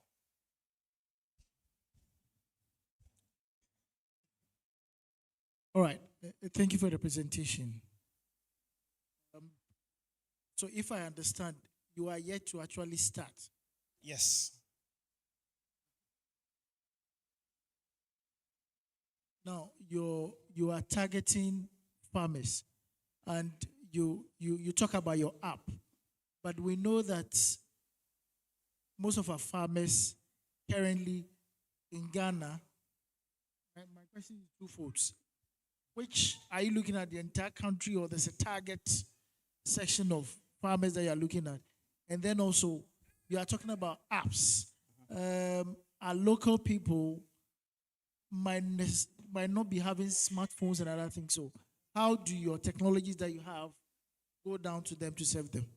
All right, we understand the illiteracy in tech when it comes to people, especially in the local areas. So one of the ways we are trying to get to everyone is through agents. For example, when we are doing onboarding, we are going by ourselves through agents to these farmers, telling them the importance and what Agricorn is bringing. So we onboard them through these agents. And anytime they want to do listing, if they cannot do it themselves, we intend to get people around to help them list their products and all that. So we just want to make sure that for farmers who cannot use the app themselves, we have people around who are going to support them do it. Also, we are building a support dashboard as part of our app. So these farmers who cannot list the produce themselves, our support team would help them list, and we would have a database of all these farmers. Okay, so if a farmer has a yam phone, he cannot be on your platform. So please, that's why you mentioned that our support dashboard, we are handling it. It's at our end. So what the farmer just has to do is that you would give us a call that, how this producer, I want to list them. So through our support dashboard, we will list in your name. It will get to the marketplace for you. If someone places an order, it comes to us. We let you know that someone has placed an order, and that's how, for now, that's how we are trying to solve that issue. Thank you very much, Agricorn. A round of applause. Kindly take your seats. Abet Technologies. Abet Technologies. Please, you have 5 minutes for presentation. Thank you. And one question from the judges, one each.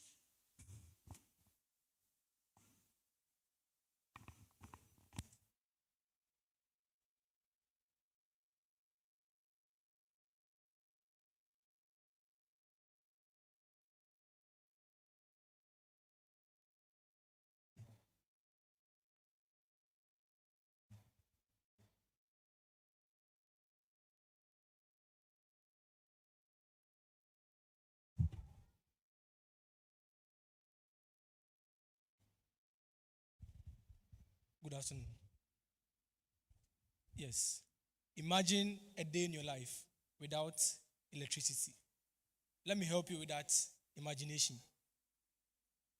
Currently, let's assume our lights go off and Beulah SDA will not be able to recharge their prepaid meter. At that point, I'll have to shout so that, and instead of you feeling cold, you'll be sweating. That is the importance of energy in our life. People say energy is the backbone of every economy. But at Abet Prepaid, we believe that the timely access to energy is what counts. At Abet Prepaid, we give our customers the ability to buy prepaid at anywhere and at any time. Yes, as an electrical engineering student, one day I decided to buy prepaid. And to my surprise, I saw a very long queue. That's the real picture on it. The explanation was that the network went down and it came on, so students were rushing to buy prepaid. I wanted to improvise. I decided to use the ECG Power app. I registered and made a transaction. The money went through, but I never received my prepaid. While I never got the charges, my money was refunded back to me in 1 month time. You can just imagine. This not happens to only me. Assuming you want to buy prepaid during midnight. Let's assume you want to buy prepaid on Sundays. The vendors are closed. They are in church. This affects almost 5 million Ghanaians directly, and also 20 million Ghanaians indirectly, because there are more than one customer per each meter in every house. While students and people struggle to buy prepaid, I saw an opportunity to serve customers even better. And the solution is to provide a digital prepaid vendor platform for customers to buy prepaid. And it's instant, 24/7, if you can buy it during the midnight. We are going to integrate it on mobile apps, websites, and even try to bring it on USSD. That means you dial *170# and you buy your prepaid. One important feature is, if you can see the screen, the laser is not working. The top right, you see something on network. We are going to give our customers real-time feedback on the state of the network, whether there's network or there's no network. So in the case of no network, we are going to prevent them from making a purchase. But when there's network, then they'll be able to put in their transactions. Also, we are going to bring a real-time consumer tracker. That means we send you real-time alerts when your meter or your unit is about to finish. And customer priority and customer service will be our priority.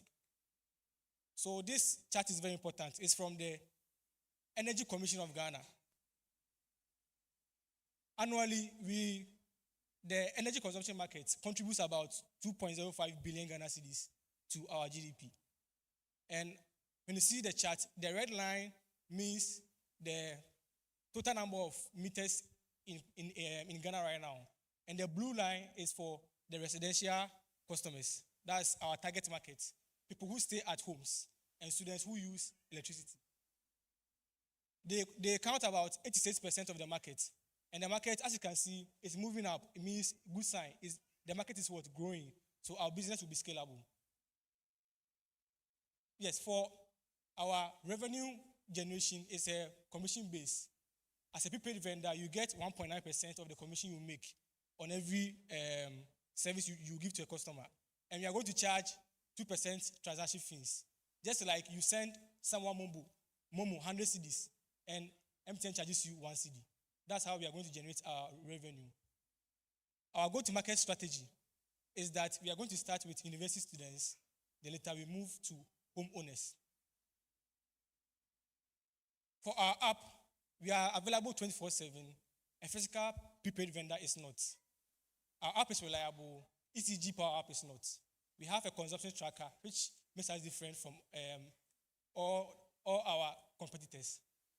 So with our project timeline, we want to generate 20,000 Ghana cedis as a fundraising, first for research and production of the software, and also for marketing and operations. In the first 3 months, we want to bring out our MVP. In the next 3 months, we are going to test it with customer feedbacks. And in the following 6 months, we are going to go with an aggressive marketing style. Recommendations, influencers, and also perks, yes, for students and all. Like, we're going to use digital marketing. At the end of 1 year, we seek to get a 1% market penetration. That is equal to 50,000 customers. And that will help us to generate an annual revenue of 30 million Ghana cedis. With me and my co-founder and CTO, Isaac, who is a software engineer, I am an electrical engineer and a data scientist.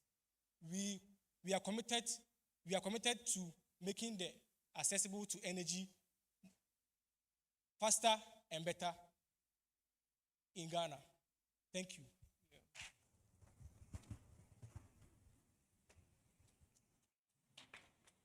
Thank you, Abet. I have only one question, so I'll make it heavy. Have you ever tested an API between the main provider of the power and between the producer of power and your app, and between your app and the meters? All right. So, as I said, we are currently on the ideation and designing stage. With the API testing, I have Isaac. He's an astound software engineer. He's currently in the production sector, and he's very good. So he will be handling the API integration with the current ECG system. Yes. So we believe that we are going to come up with a very good product. Yeah, Madam, thank you. This is not a new question. It's a follow-up. Am I allowed? Okay. And you tell ECG their app they did for you, for customers, it's not good. So they should dump it and integrate with yours. Who is going to market that to ECG? Okay, so we are not going to appear as we want to kill their app. We want to come in as a helper. So they can operate their app, but we are going to provide a much better service. So we leave it to the market to decide.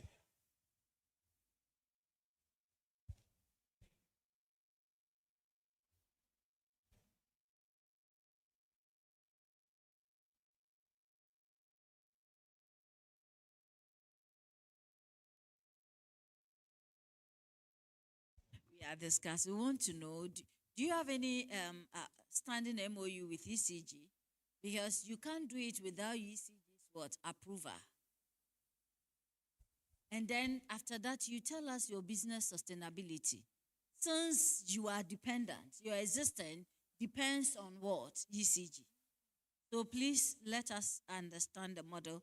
So whether you have and your sustainability, tell us how you sustain your business.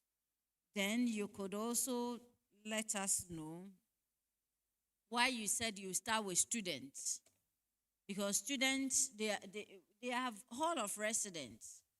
The hostels, they don't pay any utility. I mean, it's factored in it. So they are not the ones going to UCG to buy what? Prepay. So please answer these three. All right, so it's a tough one.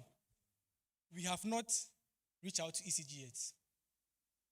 The fact on the ground is that we want to approach them with the belief that we have one belief system, that we want to serve customers better. Yes. So even if it demands a collaboration, we are willing to go in for that. And yes, we are in Ghana, so probably we need some backing, either politically or something like that. That's the first on the grounds. And for our sustainability, yes, we have to depend on ECG for now because the meters are for them. But as time goes on, since I am an electrical engineer and I know how the meter system works, we will be working on building our own facility. Yes. And we are starting with students because the university is a good marketplace. Currently for K University, there are about 85,000 students. Not all of them are in the halls. About half of them are off campus. So, and in our projection, we want to reach a 1% market penetration, which is 50,000. So if you start with K University, Legon, there are other universities, we'll be able to reach that target faster within the 1 year period. That's why we are starting with students. Thank you. Okay, so for this model that you've just described, is there already any competition in the market? Do you know of any competitors? Anybody doing something similar?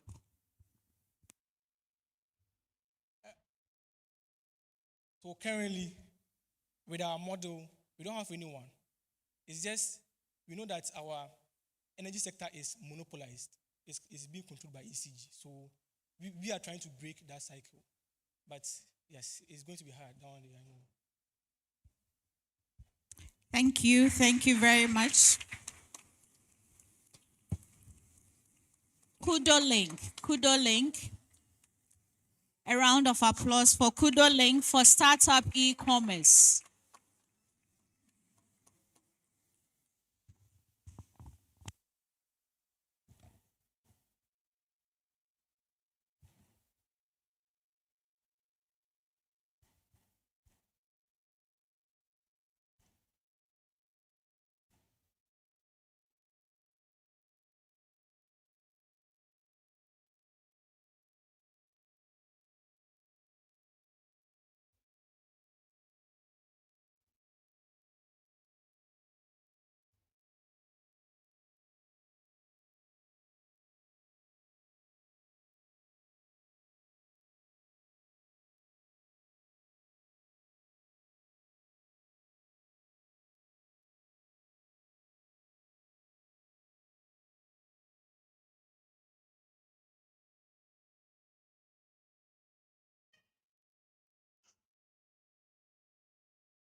Okay, good afternoon, everybody.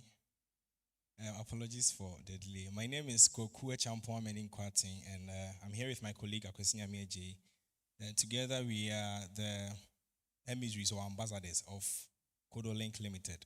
Kudo Link is an e-commerce platform for the sales of electronic and then fashion accessories. So when I say electronics, stuff like smartwatches, like earbuds, like telephones, and so on and so forth. And then the fashion stuff are items like what I'm wearing. I mean, dresses, shoes, and so on and so forth. That is basically what Kudo Link is about.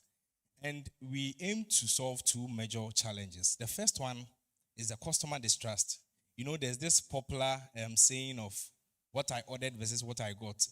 I'm sure most of us have experienced it or have heard people saying it. You order something online, it comes and it's not in the same state as you saw it. Or there are even instances where people place an order, their monies don't even come, the product doesn't come as well. And so it has, even though there is this growing rate of people purchasing stuff online, it is still a challenge for people. I mean, they have a challenge purchasing things online because of fraud, scams, and then poor customer support. And then also there's limited small and medium enterprise visibility. You know, there are a lot of excellent business ideas, just as some of my competitors pitched. There are a lot of products from people that they want to put out there, but they don't have the mileage. They don't have, enough spaces to air what they have or to showcase it to people. And so Kudo Link, first of all, is there to ensure that whatever you purchase on the platform, you get it exactly as you want. That is the first thing. And then also we want to empower small businesses and make them grow by listing them on our website such that when people visit there, they'll be able to see what their product is about and then purchase their items. And so we launched our product on 23rd June 2025. That is about 3 months ago. The statistics shows that we have 75 customers, 53 orders. There's this discrepancy because we regard a customer as someone who tried to make a purchase. I mean, they fill a form, try to complete everything, but they don't complete. And so we have quite a number of people who will visit the site but won't complete everything. But so far, we have 53 successful orders that have been placed, and we have total sales of 11,350 Ghana cedis. And then we've also onboarded successfully 10 businesses onto our platform where people actually come there to see their products and then purchase it as well. There is a very large market opportunity, or there's a growing market opportunity from this data that we have from Statista, which shows a compound annual growth rate of 10.9%. That is a projection from 2024 to 2028. And then a market value of 1.4 billion Ghana cedis, $1 billion by 2029, by 2028, sorry. Yes, and then these values are penetration rate, and then about 12 million consumers who have been making digital payments. These figures are from Ghana, and this goes to show that people are interested in making purchases online.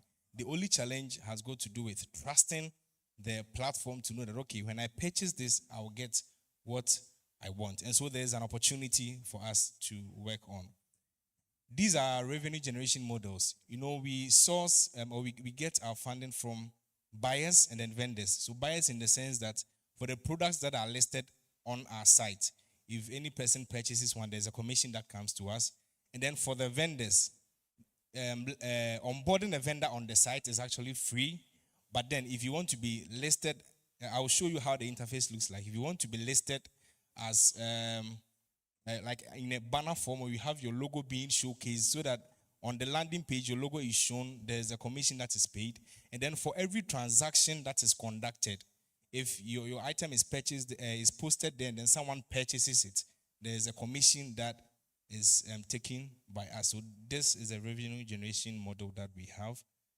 We are looking for this amount, that is 20,000 Ghana cedis, to ensure that we market ourselves enough. We know that we are not out there yet. We market ourselves enough. And so 41.2% is going into marketing, 29.4% is going into technology, maintenance, and then upgrade to ensure that the system is up and running.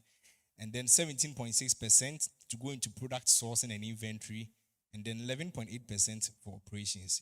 The return on investment is as follows. From this year up to 2029, we are looking at an average ROI of 565% because we believe that the market is very viable. And so the first for this year and then up to 2029, we want to look at sales of 600,000 Ghana cedis and a profit of 300,000 Ghana cedis. That is at the end of 5 years. This is our future milestones. So by the end of this year, we are hoping to onboard 50 local vendors and then serve 200 customers.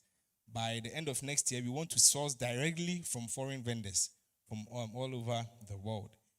By the third year, we want to onboard 300 local vendors and serve over 50,000 customers. By the fourth year, we want to brand some of the products that we sell to people.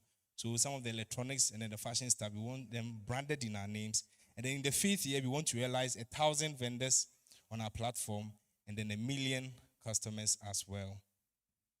There's just a short video that I want to play. I don't know if it will allow me. So this is how the platform looks like. It's actually up and running, and customers can actually visit it and purchase something. You can go to www.kudolink.com, find a product of your choice, and then make an order, and you will have it. Thank you so much.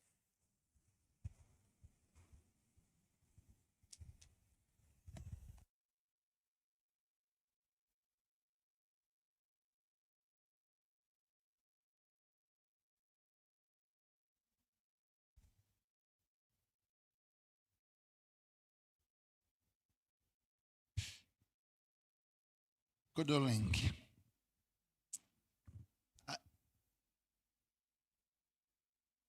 Do you integrate with any of the known e-commerce sites? Yes, so we are leveraging Shopify as a platform to build our system, if that is the question you asked. If somebody is buying something,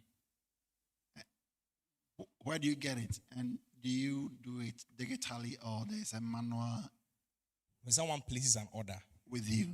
okay, so for the products that are listed on the site, they are all sourced from outside. We have platforms where people also list their products. So on Shopify, we have a platform called Deezers. On Deezers, there are several institutions, the likes of AliExpress. We have several Chinese companies that are not even popular here that have products. And so we look through them, we contact the vendors, we find the ones that are very legit, and then we list them on our site.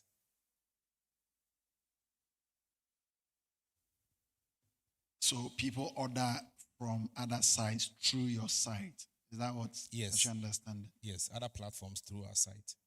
Thank you. So currently, you gave us some projections of milestones you want to. Where do you sit? How many clients you have? How many vendors are you currently engaging? Yes. So I have 10 vendors at the moment. Yeah. And then 75 customers. And I defined the customer as someone who has come onto the platform, tried to make a purchase. Not all of them have successfully made purchases, but these 75 are those who have come on it and then tried to make a purchase. And out of that, 53 orders have been placed so far with the amount of 11,350 cedis.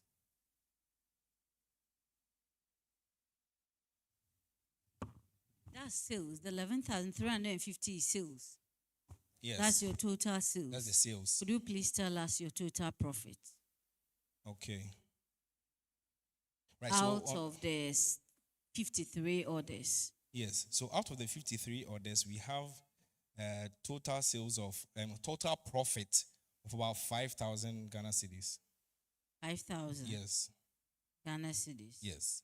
And you said your projection next by the close of the year and next year. By the close of this year, I mentioned that we should have onboarded 50 local vendors and then serve 200 customers.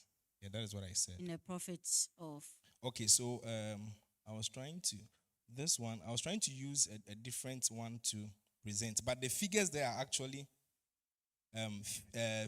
20,000 sales and then a profit of 15,000 Ghana cedis. By the close of the year? By the close of the year. By the close of the year, profit of 15,000 Yes. Ghana cedis. Yes. Okay, so could you please tell us your competitors? Okay, Do so you know your competitors and who are yes. your key competitors? And then you tell us how distinct are you, the alternative? How come they should leave and come to you, your value proposition? Okay, so the competitors are AliExpress, Temu, and the likes of Amazon. These are our key competitors. Okay, you are in Ghana. Come to Ghana. I'm saying they are our key competitors because for the products that we purchase or the products that are listed on the platform, they also have similar products. Okay, that so they sell. answer, please, you answer us. Okay. Are you advertising or are you selling only local product, or you are focusing on these products that the giants are already in them? We are Because selling- when you're able to tell, then you know your key competitors. Then we can ask the next question. I hope you get it. Yes. So we are selling both local products and then foreign products. So as I mentioned, we have local vendors on the system. So these local vendors have products that are locally. So tell sold us here. your key competitors. Ghanaian, Here, we yeah, have- e-com business Yes. in Ghana. We have Tell us. Jumia, we have eBay, we have Gigi. We have the likes of them who, do those stuff as well here. Our distinguishing feature is that, for these ones, they look at the already established businesses that sell their stuff, or maybe an individual who has something and wants to sell and then sell them. But what we are focused on is to empower these young businesses. We have people who have businesses that has potential, but they don't have the audience. They don't have the platforms to showcase So their you are stuff. focusing on the startups. Yes, mostly. So as I mentioned, SMEs, the small, medium enterprises. Thank you very much, Kudo Link. Please give him a round of applause. Afric's women fashion.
Great. Please apologize for the little delay.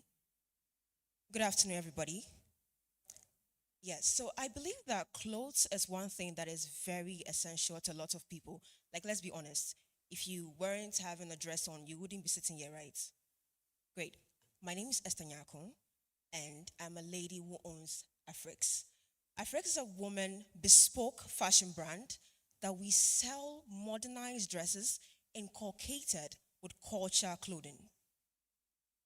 Now, with one beautiful thing, before I get into this, Afric was built from a young lady that I remember I was 14 years in my father's car, the back seat. And then I was bullied by my friends in school because my skirt was very long. My friends would laugh at me because of that. But at the back of my dad's seat, I realized I do like modest fashion. That's just who I am. I was trained like that. But how do I inculcate modest fashion with culture and make it represent a very confident woman? So right after NSS, NSS, 700 cedis. Oh, I saved like 500 cedis B. And I used that money to start my brand. Honestly speaking, I wasn't thinking straight. I didn't know exactly what I was doing, but I did it because I believed exactly in what it was. And the first 6 months I did this, that's January 2025 this year to June 2025 this year. I outsourced tailors. I didn't have money for a sewing machine. I didn't have money for major things. So what I did with the 500 cedis, I got some few materials, went to a tailor I know, and I told him, hey, Pacho, please just do a dress for me. I gave him the designs. He did it beautifully. I placed on social media. Lucky for me, I'm a very, very interesting person, so I have a good social media presence. I did that, and a number of people came out for it. And that made me believe that, no, I'm not just another lady who pamadie.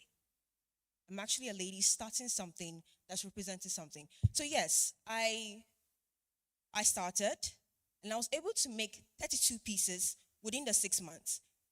And 32 pieces, I am grateful to God Almighty because it is not easy. But the 32 pieces, each clothing was sold for 250 cedis. Now, for every 250 cedis, I was taking 200 cedis for operations. So my profit then was 50 cedis, 125 cedis for workmanship and packaging, 75 cedis for materials. Together, 200 cedis. So it means that at the end of the day, I'm making 50 cedis on this clothing. Now, within the 6 months, I made, total cost, I made 8,000 Ghana cedis. And then my profit out of it was, let me be very specific. I don't want to say something that would minimal, but sometimes, oh yeah, 1,600 cedis with that. I made 1,600 cedis from all what I made within the 6 months, which means that every operation I had made was 6,400 cedis. And I was like, no. The lead time I was also having with my clients was also not good. I didn't like how I would distribute to my clients within a period of time, and it wasn't quick enough. And if you know me, one thing is I love to give quality. I love to sell something that you would, in fact, want to come again to get it. And the lead time is also very much important. So I thought of this. If I have my own personal resources, have my own personal sewing machine, have my own personal workforce I'm working with, it means that I'm only spending on 75 cedis on materials, 25 cedis on packaging, and now I'm making a profit margin of 150 cedis, and I'm making 4,800 cedis on 32 pieces. Let's give a round down. In case after this 20,000 cedis kills, and I'm able to make another 32 pieces in a month, in 6 months, how much do you think I'm going to be making? Now, this for me believes that my brand is not just selling to any other young lady. My brand has sold to lactating mothers. It has sold to 18-year-old girls. We are focused on women that are transferring something through clothing, bringing out confidence, culture, and modernization. Thank you very much.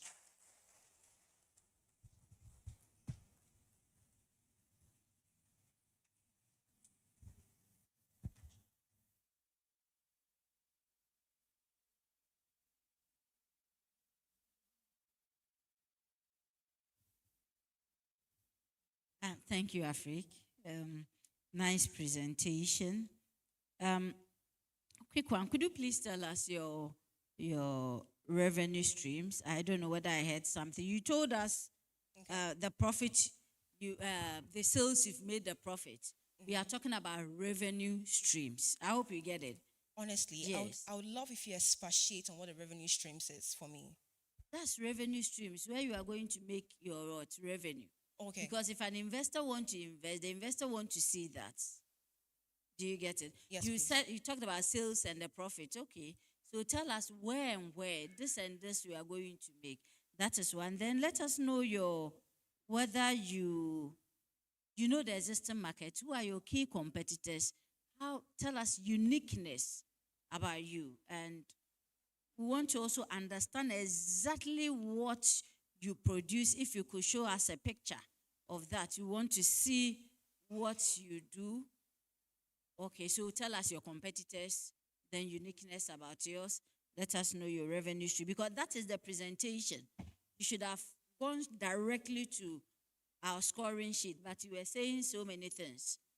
Yes. You need time, and to tell us exactly that so that we can score you. Yes, ma'am. Okay, so with my revenue streams, definitely we make our dresses, we get our revenue from the collections that we make, and every collection has a season. So for instance, in the Valentine's Day collection, we had a Valentine's Day collection where it sold out to maximum, let's say 10 people directly. So that is one of the few ways we can get money during the seasonal times. In the fashion world, we separate it in 3 different forms. We have the summer collection, we have the fall collection. We're not in the outside world, about the winter collection. But these collections are what it is that actually brings revenue to the company as what we do. There are also points where we could actually distribute our clothing to distribution channels, malls, and all of that. With that case is if the malls come to me and they realize that we have had a good brand and they're purchasing a huge number of 100 pieces from me, it's also a good revenue stream that we can also build. Now, the key competitors, I would say it's a lady in Accra. Her name is Bloom by Edgy. Amazing, fantastic work. But one thing that stood out for me, if I started this presentation, I made mention of I'm in love with modesty, and I love when modesty is infused with culture. For me, that is one thing I believe that she did a very good job, but I believe that with my inculcation, it can stand out. Thank you.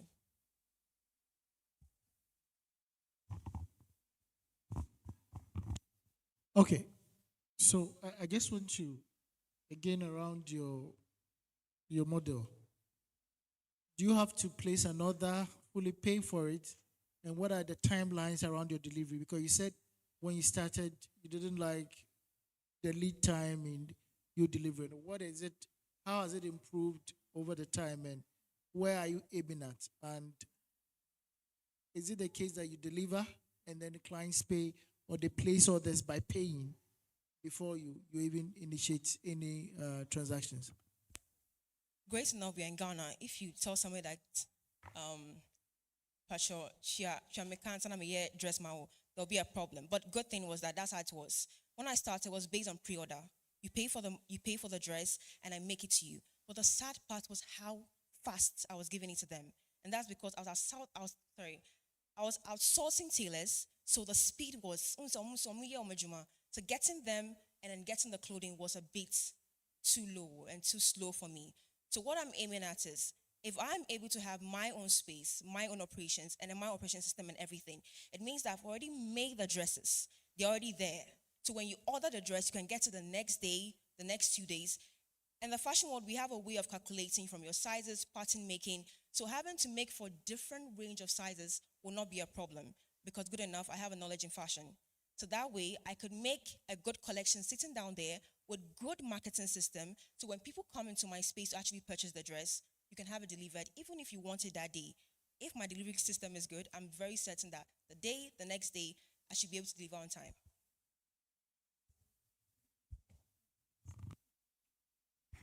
I'm asking this for her. Was it made by you? The one you're wearing? Was it?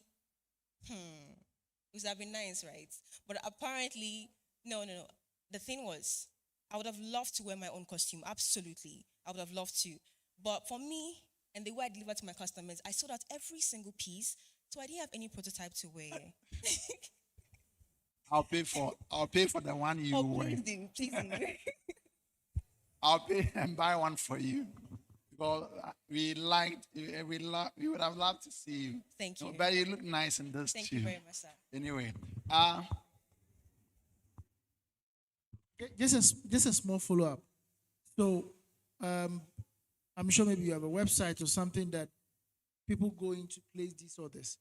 So they would, you have several sizes there because you say, right, you're currently going to allow them to, as soon as you place the order in a day or two, you are getting the dress based on what you have. So is it me? Are you telling us you have several sizes, and how much can you really do it in that light? Different women, different sizes, different shapes. You have all of them available. Is that what you're saying? That's not exactly what I'm saying. I'm saying a projection. At the moment, I do not have all the sizes sitting there in my house. But I'm saying that because now I've worked for 6 months, I know my market system. I know the people that are coming to me to ask me for dresses. I know that there's one sweetheart one day who is very slim, thick, that's come to ask me. It means that I would work with these numbers that I have. So then I won't say that I'll be able to produce over 50 dresses. No.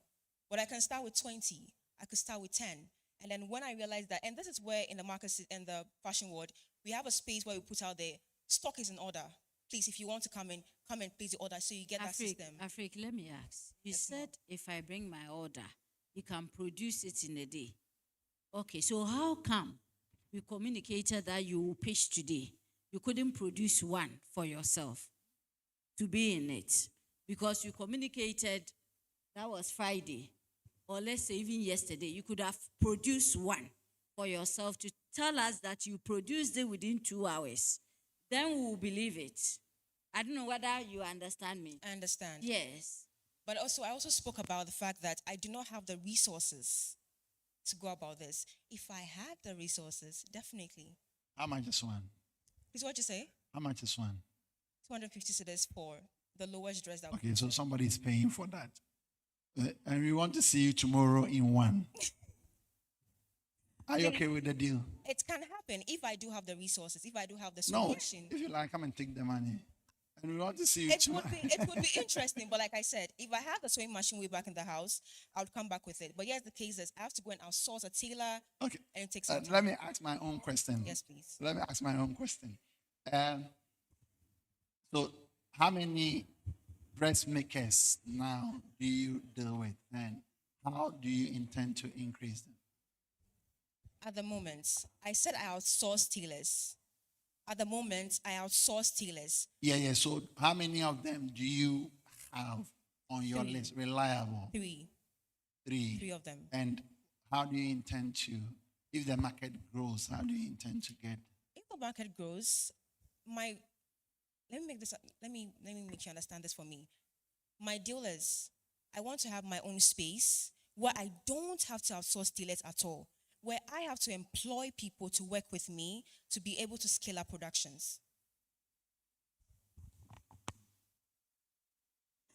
Ladies and gentlemen, Afric fashion. All right, AI Protein Bank is next. AI Protein Bank. Please give them a round of applause. A startup business in plants and animal protein. Good day. Yes, my name is Isaac Niyakwe Alute, and I'm here to present AI Protein Bank. So why AI Protein Bank? Okay, so I'm a Seventh-day Adventist, and I grew up in the church. So there is one common protein that we used to serve during occasions. That's soy chunks. Soy chunks, yeah. So most of the times they add it or they put it in their stew and they serve it for us. And we also have a certain business that is circulating in Ghana here. That's soya kebab. So I was like, okay, so this soy chunks is also made from soya beans, as the soya is also made from soya beans. So why can't I also make the soya chunks into soya kebab and see how it will taste like? So trust me, I tried that experiment in the house, and I tried to make it like how they prepare chicken, how you steam it, you add your spices and everything of that sort. And after that, you fry it. So after frying it, I added my kebab pepper and I tried to add, onions and carrots to see how it would taste like. So luckily enough, it was, it tasted great. I was like, okay, so it's nice, yes. But how do I get these raw materials? How do I get it to start up a business and start producing the soya kebab and sell it? But mine is not the soya we used to know, but like mine is soy chunks. So I use the chunks in preparing the soya kebab. So my mother has a company that they produce soy chunks, but it's outside Japan. But they have a factory here that they take the produced, like the raw material of the soy chunks, and they sell it in wholesale prices. So when I was coming to school, I was like, okay, so let me just buy half sack and try the experiment I did in the house and sell it to my colleagues in class. So whenever we have 30 minutes break, so I prepare it in my hostel, and whenever we have 30 minutes break, I just do like 20 sticks of the soy kebab. I put it in a stick, and I just sell it to them. So me, I really like the taste, but I also wanted them, I also wanted their feedback. So after doing that, I sold a stick for 5 cedis, and it was good enough because they saw how beneficial it was, because it was, it tasted very nice, and also it was also good. And in this sense too, it's not an animal-based protein that has cholesterol, and this is cholesterol free.